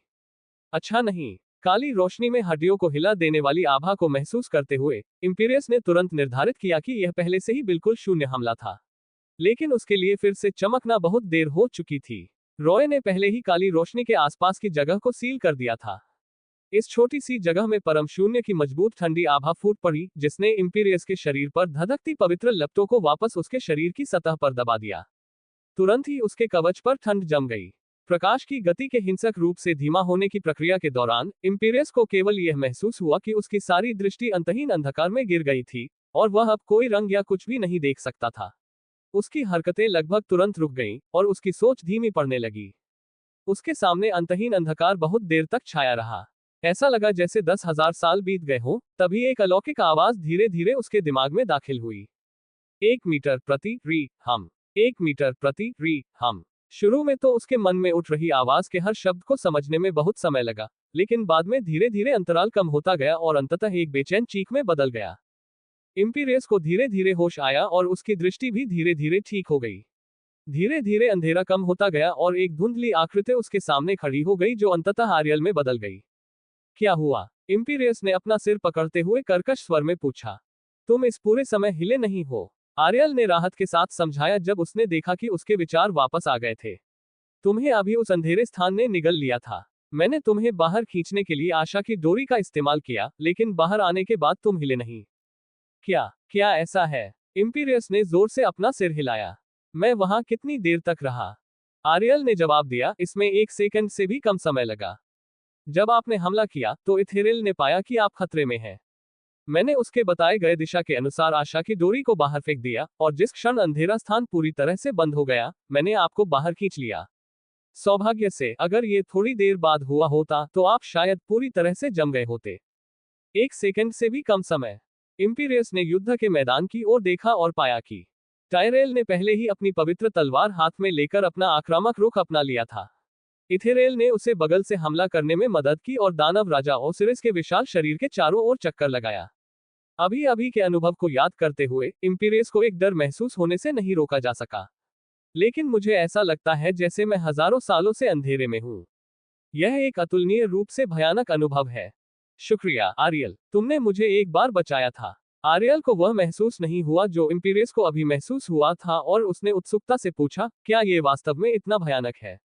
मेरा विश्वास करो, यह एक ऐसा एहसास है जो मौत से भी ज्यादा भयानक है। इम्पीरियस ने बोलते हुए अपनी पवित्र लपटों को फिर से प्रज्वलित किया। परम शून्य स्थान से बाहर निकलने के बाद उसके शरीर पर लगी पवित्र लपटों ने उसके कवच पर जमी बर्फ को हटा दिया। लेकिन जब काली बर्फ के क्रिस्टल गिर गए तो उसने देखा कि उसका कवच पहले से ही क्षतिग्रस्त था। अत्यधिक ठंड के कारण हाई हेवंस के पवित्र प्रकाश फौज में गढ़े गए अतुलनीय रूप से ठोस महादूत कवच में भी उसके शरीर पर अनगिनत छोटी छोटी दरारें पड़ गई थी। सौभाग्य से अधिकार की शक्ति का उपयोग करके इम्पीरियस कवच की मरम्मत के लिए अंतहीन जादुई शक्ति को अवशोषित कर सकता था, लेकिन इसमें कुछ समय लगेगा। मैं जाऊंगा। इस बार मैं टायरेल के साथ कंधे से कंधा मिलाकर लड़ूंगा। इम्पीरियस ने गंभीरता से कहा। आप और इथेरेल हमारा समर्थन करने पर ध्यान दें, क्योंकि केवल आपकी आशा की डोर ही हमें उस अंधेरे स्थान से बाहर खींच सकती है। इसे मुझ पर छोड़ दो। आरियल ने सिर हिलाया। इम्पीरियस का शरीर प्रकाश की किरण में बदल गया और युद्ध के मैदान की ओर उड़ गया। इस समय टायरेल एक ज्वाला तूफान में डूबा हुआ था जिसे रॉय ने बुलाया था। प्रचंड तूफान में हिंसक विनाशकारी लपटें उसे भर गईं और तेजी से लुढ़कते हुए चीख उठी। टायरेल ज्वाला तूफान में था और लगातार भुना जा रहा था, इसलिए वह मुश्किल से ही प्रतिरोध करने के लिए अपनी पवित्र प्रकाश ढाल को उठा सकता था। इम्पीरियस बिना किसी हिचकिचाहट के तूफान में घुस गया। उसके चारों ओर वीरता के दर्जनों भाले दिखाई दिए, और उसकी पवित्र प्रकाश शक्ति से परिवर्तित ये भाले भी शक्तिशाली पवित्र लपटों के साथ जल रहे थे। उसके आदेश के तहत ये भाले तूफान के विभिन्न हिस्सों में उड़ गए। फिर वे अचानक फट गए और विस्फोट की ताकत से तूफान की शक्ति को संतुलित कर दिया। ज्वाला के तूफान के शांत होने के बाद टायरेल को बचा लिया गया। उसका मूल रूप से काला चेहरा अब उच्च तापमान से लाल हो गया था, और वास्तव में काला और लाल दिख रहा था। इम्पीरियस को देखने के बाद टायरेल ने कहा, उसकी शक्ति की प्रकृति बहुत बदल गई है। दानव राजा ओसिरिस सभी तात्विक शक्तियों को नियंत्रित करने में सक्षम प्रतीत होता है। हालांकि ये पारंपरिक तात्विक शक्तियां नहीं हैं, बल्कि उत्परिवर्तित तात्विक शक्तियां हैं। मैंने भी इसकी खोज की है। इम्पीरियस ने सिर हिलाया। लेकिन हमें सबसे ज्यादा सावधान रहना चाहिए, वह है अंधकार में शून्य स्थान। एक बार हम पकड़े गए तो सब खत्म हो गया।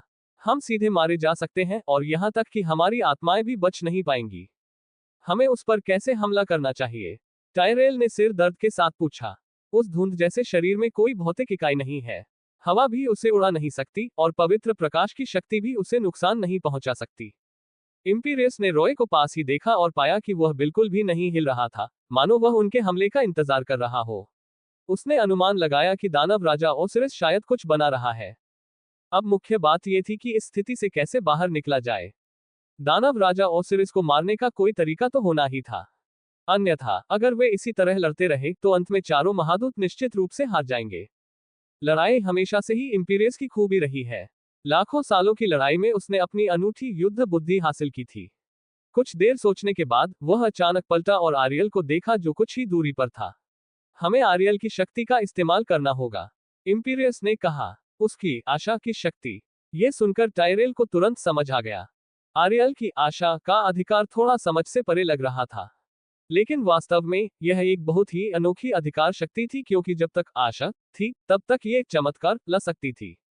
यहाँ तथाकथित चमत्कार का मतलब कुछ अति छोटी संभावना वाली घटनाओं से था। अगर किसी लड़ाई में हार की संभावना 99-99% थी और जीतने की संभावना सिर्फ 0.01% थी, तो आर्यल की शक्ति सभी को जीतने की 0.01% संभावना का पता लगाने के लिए प्रेरित करना था।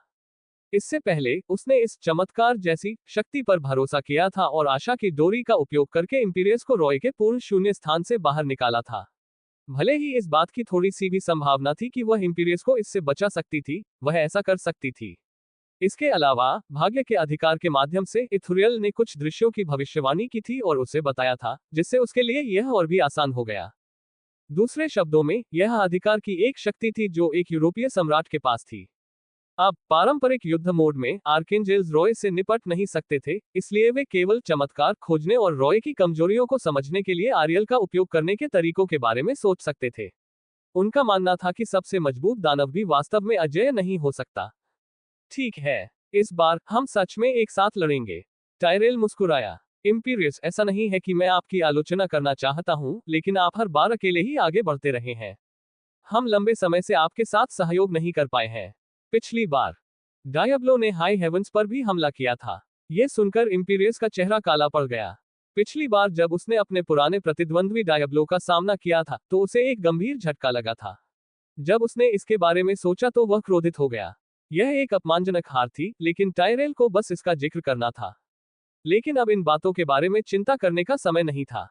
आरियल को सिर हिलाते हुए देखकर इंपीरियस को पता चल गया कि वह पहले से ही उसके विचारों को समझ चुकी है।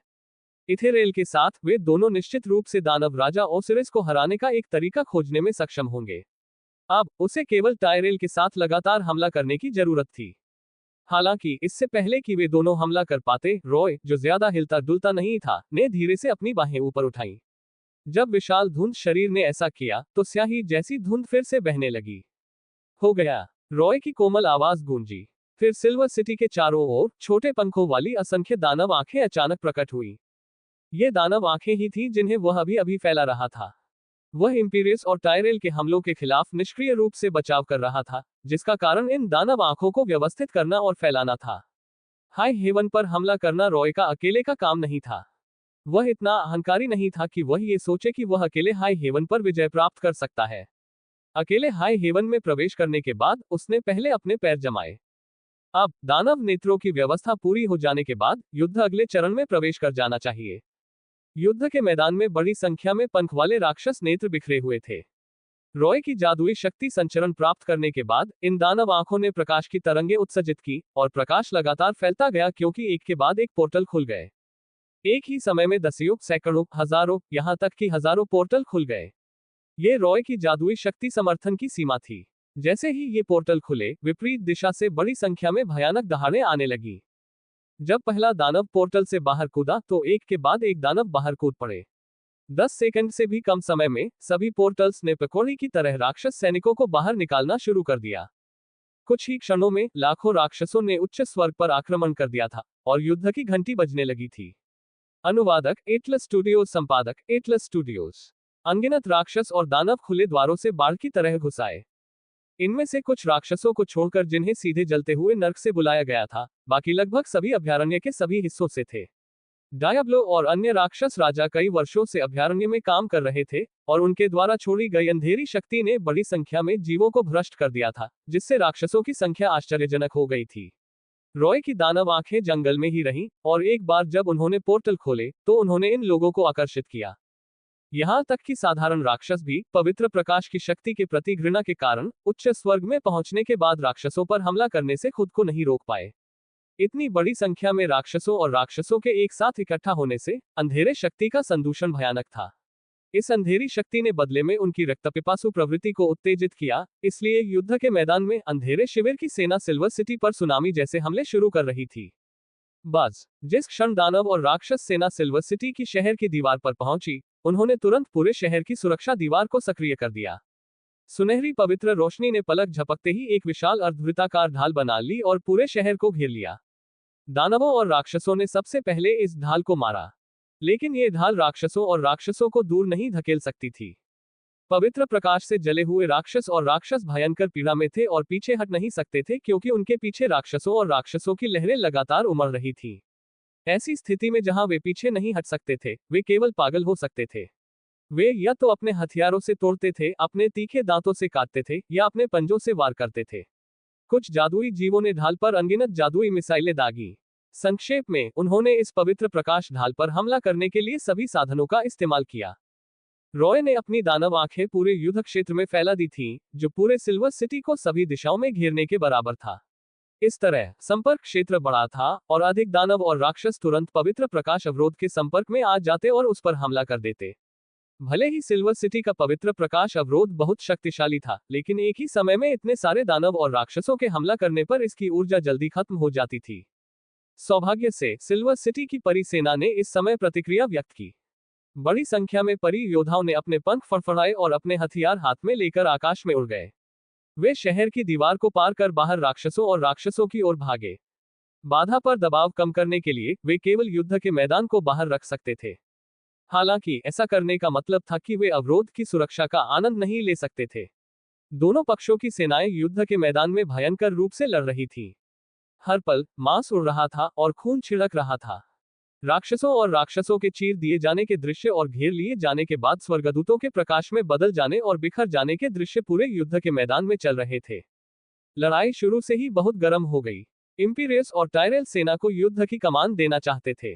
खास तौर पर इम्पीरियस, वो पूरे हाई हेवन का सर्वोच्च कमांडर था। लेकिन इससे पहले कि वह चिल्लाकर आदेश दे पाता, रॉय ने उन्हें उलझा दिया। पहले की तरह निष्क्रिय बचाव करने के बजाय रॉय ने इस बार हमला करने की पहल की।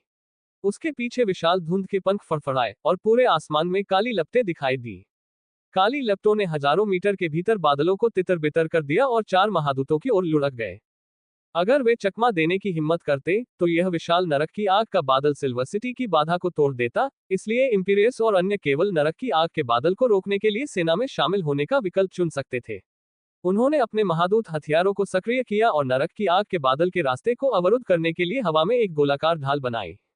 लपटें उनकी सुनहरी पवित्र प्रकाश ढाल से टकराईं, और अंधकार और पवित्र की शक्तियां आपस में टकराईं, जिससे एक विशाल शॉक वेव फूट पड़ी। आसपास के कुछ राक्षस तुरंत जलकर राख हो गए। आकाश में उड़ रहे देवदूत समय रहते बच नहीं पाए, और उनकी दर्दनाक दहाड़ गूंजने के साथ ही वे प्रकाश में बदल गए। यहां तक कि उनका कवच भी पिघलकर तरल में बदल गया और जमीन पर टपकने लगा। शक्ति की एक टक्कर में ही दोनों पक्षों के बीच युद्ध के दसियों किलोमीटर के भीतर का इलाका पूरी तरह साफ हो गया। राक्षस डर के मारे इस इलाके से दूर भाग गए और देवदूत जल्दी से जल्दी इस इलाके से उड़कर निकल गए। किसी भी प्राणी की हिम्मत नहीं हुई कि वह पास आ सके। पवित्र प्रकाश की शक्ति पर भरोसा करते हुए 4 महादूतों ने रॉय द्वारा शुरू की गई नरक की आग की लहर को रोक दिया। लेकिन इससे पहले कि वे अपनी सांस पकड़ पाते, रॉय द्वारा फेंकी गई बिजली फिर से हवा में फट गई। एक गोलाकार क्षेत्र में अनगिनत पतली काली बिजली के बोल्ट फट गए। यह एक मानसिक तूफान था जो प्रोटोस हाई टेम्पलर के कौशल की नकल करता था। आत्मा तक सीधे जाने वाली काली बिजली की शक्ति ने इस क्षेत्र में लगातार तबाही मचाई, और अनगिनत बिजली के बोल्ट हर सेकंड 4 महादूतों की पवित्र प्रकाश ढालों पर बमबारी कर रहे थे। इम्पीरियस और अन्य लोग टिके रहने के लिए संघर्ष कर रहे थे, लेकिन यह मानसिक तूफान 5 मिनट से ज्यादा समय तक चला और फिर आखिरकार समाप्त हो गया। काली बिजली से बचाव करने में सामान्य बिजली से ज्यादा ऊर्जा खर्च हुई। उन्होंने इसका विरोध करने के लिए पवित्र प्रकाश शक्ति की बहुत ज्यादा मात्रा खर्च की थी। जिस क्षण तूफान समाप्त हुआ, चारों महादूतों की पीठ पर लगे प्रकाश पंख बहुत मंद पड़ गए थे। ऊपर देखने पर चारों महादूतों ने पाया कि वे रॉय के चारों ओर बह रही स्याही जैसी धुंध से घिरे हुए थे, मानो वे उसके शरीर में प्रवेश कर गए हो। अच्छा नहीं, जल्दी से बाहर निकलो, इम्पीरियस चिल्लाया। वह टायरेल, आरियल और इथेरेल को एक दिशा खोजने के लिए साथ लाया और भागना चाहता था। लेकिन थोड़ी दूर भागने के बाद रॉय का दानव राजा का चेहरा अचानक उनके सामने धुंध में दिखाई दिया। उसकी 3 दानव आंखों से प्रकाश की 3 ग्रे किरणें फूट पड़ी और इम्पीरियस के पीछे 3 महादूतों पर हमला कर दिया। ये ग्रे लाइट प्रकाश की गति से इतनी तेजी से निकली कि कोई भी समय पर प्रतिक्रिया नहीं कर सका। आरियल और अन्य 2 ने जो पवित्र प्रकाश कवच सक्रिय किया था, वह तुरंत इस ग्रे लाइट से भेद गया। प्रकाश सीधे उनके शरीर से टकराया और एक तीव्र विस्फोट हुआ, जिससे वे तीनों पीछे की ओर उड़ गए। इम्पीरियस, जो अकेला था, ने पीछे मुड़कर यह दृश्य देखा। इससे पहले कि वह उन तीनों की जांच कर पाता, उसने महसूस किया कि उसका दिल तेजी से धड़क रहा है। उसने जल्दी से अपना सिर घुमाया और अपने सामने मौजूद वीरता के भाले से उसे रोक दिया। एक विशाल धुंध का पंजा मुट्ठी में बंद हो गया और इम्पीरियस के भाले के शाफ्ट में घुस गया। जिस क्षण ये लगा, मुट्ठी एक भौतिक इकाई में बदल गई और फिर एक शक्तिशाली बल फूट पड़ा। रॉय के विशाल शरीर ने उसकी ताकत को मजबूत किया और रेड ड्रैगन सम्राट के गॉन्टलेट ने उसकी ताकत को फिर से दोगुना कर दिया। इसने एक अप्रतिरोध्य बल का निर्माण किया। स्पीयर ऑफ वेलोर का भाला शाफ्ट उस क्षण 90 डिग्री मुड़ गया जब इसे मारा गया और प्रेषित बल इंपीरियस के सीने के कवच में टकराया और अंत में उसे उड़ा दिया। इस युद्ध क्षेत्र पर ध्यान दे रहे सभी देवदूतों और राक्षसों ने देखा कि रॉय के शरीर से उत्पन्न धुंध से इंपीरियस को उड़ते हुए बाहर भेजा गया, जो प्रकाश की एक धारा में बदल गया, जो आकाश में चली गई और एक तारे की तरह गायब हो गई। रूढ़िवादी रूप से कहा जाए तो रॉय का हमला उसे सैकड़ों किलोमीटर दूर तक उड़ा सकता था, जो कि अधिकांश प्राणियों की दृष्टि से परे था। लानत है। आरियल के धूसर प्रकाश से दूर उड़ जाने के बाद जब वह अपनी दिशा में वापस आए तो उसने जो पहली चीज देखी वह थी इंपीरियस को उड़ते हुए देखना। उसकी शांत और सुरीली आवाज बदलने से नहीं बच सकी। उसने अपनी लंबी तलवार और भाला थाम लिया और रॉय पर झपटा। जैसे ही वह धुंध के पास पहुंची, उसकी भुजाओं के चारों ओर लिपटी आशा की डोरी की लंबाई अचानक बढ़ गई और यह रॉय के विशाल धुंध शरीर के दोनों ओर से लिपट गई। ये लंबी रस्सियां अनिश्चित काल तक फैलने में सक्षम लग रही थी क्योंकि वे तेजी से घूम रही थी और रॉय के शरीर के चारों ओर लिपटी हुई थी। उसी समय आशा की पूरी डोरी से नीली चमक निकल रही थी। इस नीली रोशनी ने एक अवरोध के समान एक शक्ति का निर्माण किया, जिसने रॉय के धुंध शरीर के फैलाव को अवरुद्ध कर दिया और बंधन के भीतर अदृश्य और अमूर्त धुंध को सीमित कर दिया। हाँ, रॉय थोड़ा हैरान था। उसे उम्मीद नहीं थी कि आरियल ऐसा कदम उठाएगा। इस पल उसे ऐसा लगा जैसे वह किसी ममी में बंद हो गया हो। धुंध का शरीर एक मानव शरीर में फंस गया था और कुछ समय तक बाहर नहीं निकल सकता था। उसी समय टायरेल दहाड़ते हुए उड़ गया। उसने एल्ड्रुइन को अपने हाथ में पकड़ लिया और तलवार को आशा की डोरी में एक छेद में घुसा दिया। उसने तलवार की नोक पर शक्तिशाली पवित्र प्रकाश शक्ति एकत्र की और फिर ममी के अंदर पवित्र प्रकाश शक्ति का विस्फोट किया। धमाका! एक महादूत की सारी शक्ति से संघनित पवित्र प्रकाश फूट पड़ा और आशा की डोरी के अंतराल से प्रकाश की अनगिनत सुनहरी किरणें बाहर निकल आईं, जिससे ममी का शरीर रॉय को घेरे हुए एक ऐसी वस्तु की तरह दिखने लगा जिसके चारों ओर से प्रकाश रिस रहा था। फिर धरती को हिला देने वाला विस्फोट हुआ। हालांकि आरियल ने अपने दांत पीस लिए, अपनी ताकत जुटाई और शरीर में सभी विस्फोटक शक्तियों को नियंत्रित करने के लिए आशा की डोरी का इस्तेमाल किया, जिससे पवित्र प्रकाश की विनाशकारी शक्ति और अधिक बढ़ गई। क्या ये प्रभावी था? आरियल ने टायरेल से पूछा, जो विस्फोट के बाद भी मानव शरीर में डाली गई अपनी तलवार पकड़े हुए था। मुझे नहीं पता, टायरेल को संदेह था और उसने अपना सिर हिलाया। क्या हमें इसे खोलकर देखना चाहिए? नहीं, हम इसे नहीं खोल सकते। इथेरेल की आवाज आई। मैंने उसे भागते हुए देखा है। यह सुनकर टायरेल ने श्राप दिया, लानत है। एक बार और। लेकिन इससे पहले कि वह बोलना समाप्त कर पाता, आशा की डोरी में लिपटा हुआ शरीर हिल गया। शरीर के दाहिने हाथ ने टायरेल की गर्दन पकड़ ली और जहां टायरेल का गला घोंटा गया था, वहां से नरक की आग का एक गोला उठा और उसके सिर को जलाने लगा। टायरेल ने उसकी पकड़ से छूटने की बहुत कोशिश की, लेकिन उसके हाथ से आने वाला बल असाधारण था और वह कुछ देर तक छूट नहीं सका। आरियल, क्या हो रहा है? इथेरेल ने उत्सुकता से पूछा। वह अंदर की आशा की डोरी की बंधन शक्ति का विरोध कर रहा है, आरियल ने मुश्किल से कहा। वह अपनी आशा की डोरी को नियंत्रित करने की पूरी कोशिश कर रही थी, लेकिन अंदर से आने वाला प्रतिरोध और भी मजबूत होता जा रहा था और वह उस पर नियंत्रण खोने लगी थी। रुको! इथेरेल चिल्लाया और अपने पंख फड़फड़ाते हुए टायरेल और रॉय की ओर उड़ गया, क्योंकि उसके हाथ में भाग्य का स्क्रॉल एक सुनहरे हथौड़े में बदल गया था। उसने हथौड़े को जोर से घुमाया और उसे मानव शरीर की कलाई पर पटक दिया। इस हिंसक प्रहार और आरियल के सहयोग से उन्होंने आखिरकार टायरेल को बचा लिया। तभी टायरेल पवित्र प्रकाश शक्ति का उपयोग करके अपने चेहरे पर जलती हुई नरक की आग को पूरी तरह से बुझाने में सक्षम हुआ। लेकिन कुछ ही देर में उसका चेहरा पहचान से परे जल चुका था। उसने और इथेरेल ने एक गेंद में लिपटे मानव शरीर को देखा जो आरियल के साथ नियंत्रण के लिए संघर्ष कर रहा था, और उन्हें एक पल के लिए पता नहीं था कि कैसे हमला किया जाए। लेकिन इस समय आरियल के खोखले हुड के नीचे अचानक एक जोड़ी आंखें चमक उठी। ऐसा लग रहा था जैसे उसे किसी प्रकार का ज्ञान प्राप्त हो गया हो जब वह चिल्ला रही थी। इथेरेल, उसे निर्वासित करो। मैं समझ गया, उसे निर्वासित किया जा सकता है। चिल्लाहट सुनने के बाद इथेरेल और टायरेल ने इसके बारे में सोचा भी नहीं। एक ने अपनी तलवार की मूठ पकड़ी और दूसरे ने भाग्य के स्क्रॉल को राजदंड में बदल दिया और उसे मानव शरीर पर दबा दिया। उन दोनों ने एक ही समय में निष्कासन मंत्र का जाप किया। निष्कासन मंत्र को निर्वासन मंत्र के नाम से भी जाना जाता था। सच कहें तो न तो टायरेल और न ही इथेरेल ने लंबे समय तक इस चाल का इस्तेमाल किया था। अगर आरियल की याद न दिलाती तो वे भूल जाते कि ऐसी कोई चाल थी। लेकिन आरियल ने उन्हें ऐसा करने के लिए मजबूर करने वाला कोई चमत्कार देखा होगा, इसलिए उन्होंने बिना किसी हिचकिचाहट के उस पर विश्वास करना चुना।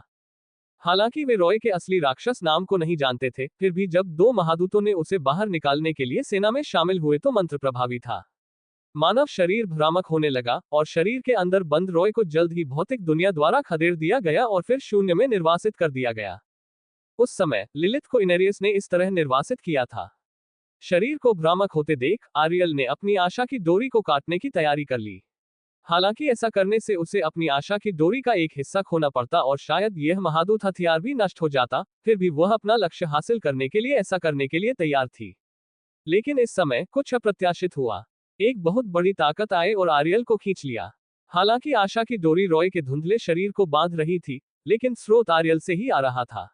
रॉय की बहुत बड़ी ताकत के कारण वह उसके सामने खींची गई। इससे पहले कि ईयल और इथेरेल प्रतिक्रिया कर पाते और उसे रोक पाते, रॉय के हाथ में अचानक एक भयंकर लंबी तलवार आ गई। फ्रॉस्टमॉन। एक झटके के साथ फ्रॉस्टमॉन की नोक आरियल के पेट में घुस गई और फिर तलवार पर निष्कासन मंत्र सक्रिय हो गया। मेरे साथ आओ, आशा के दूत आरियल। रॉय की भयावह हंसी बंधे हुए शरीर से आई और आरियल का शरीर भ्रामक हो गया। नहीं, टायरेल और इथेरेल ने एक साथ दहाड़ लगाई। वे आगे बढ़कर आरियल को पकड़ना चाहते थे, लेकिन बहुत देर हो चुकी थी। रॉय और आरियल उनके सामने से गायब हो गए। हमारा टेलीग्राम चैनल ज्वाइन करना लिंक डिस्क्रिप्शन में है।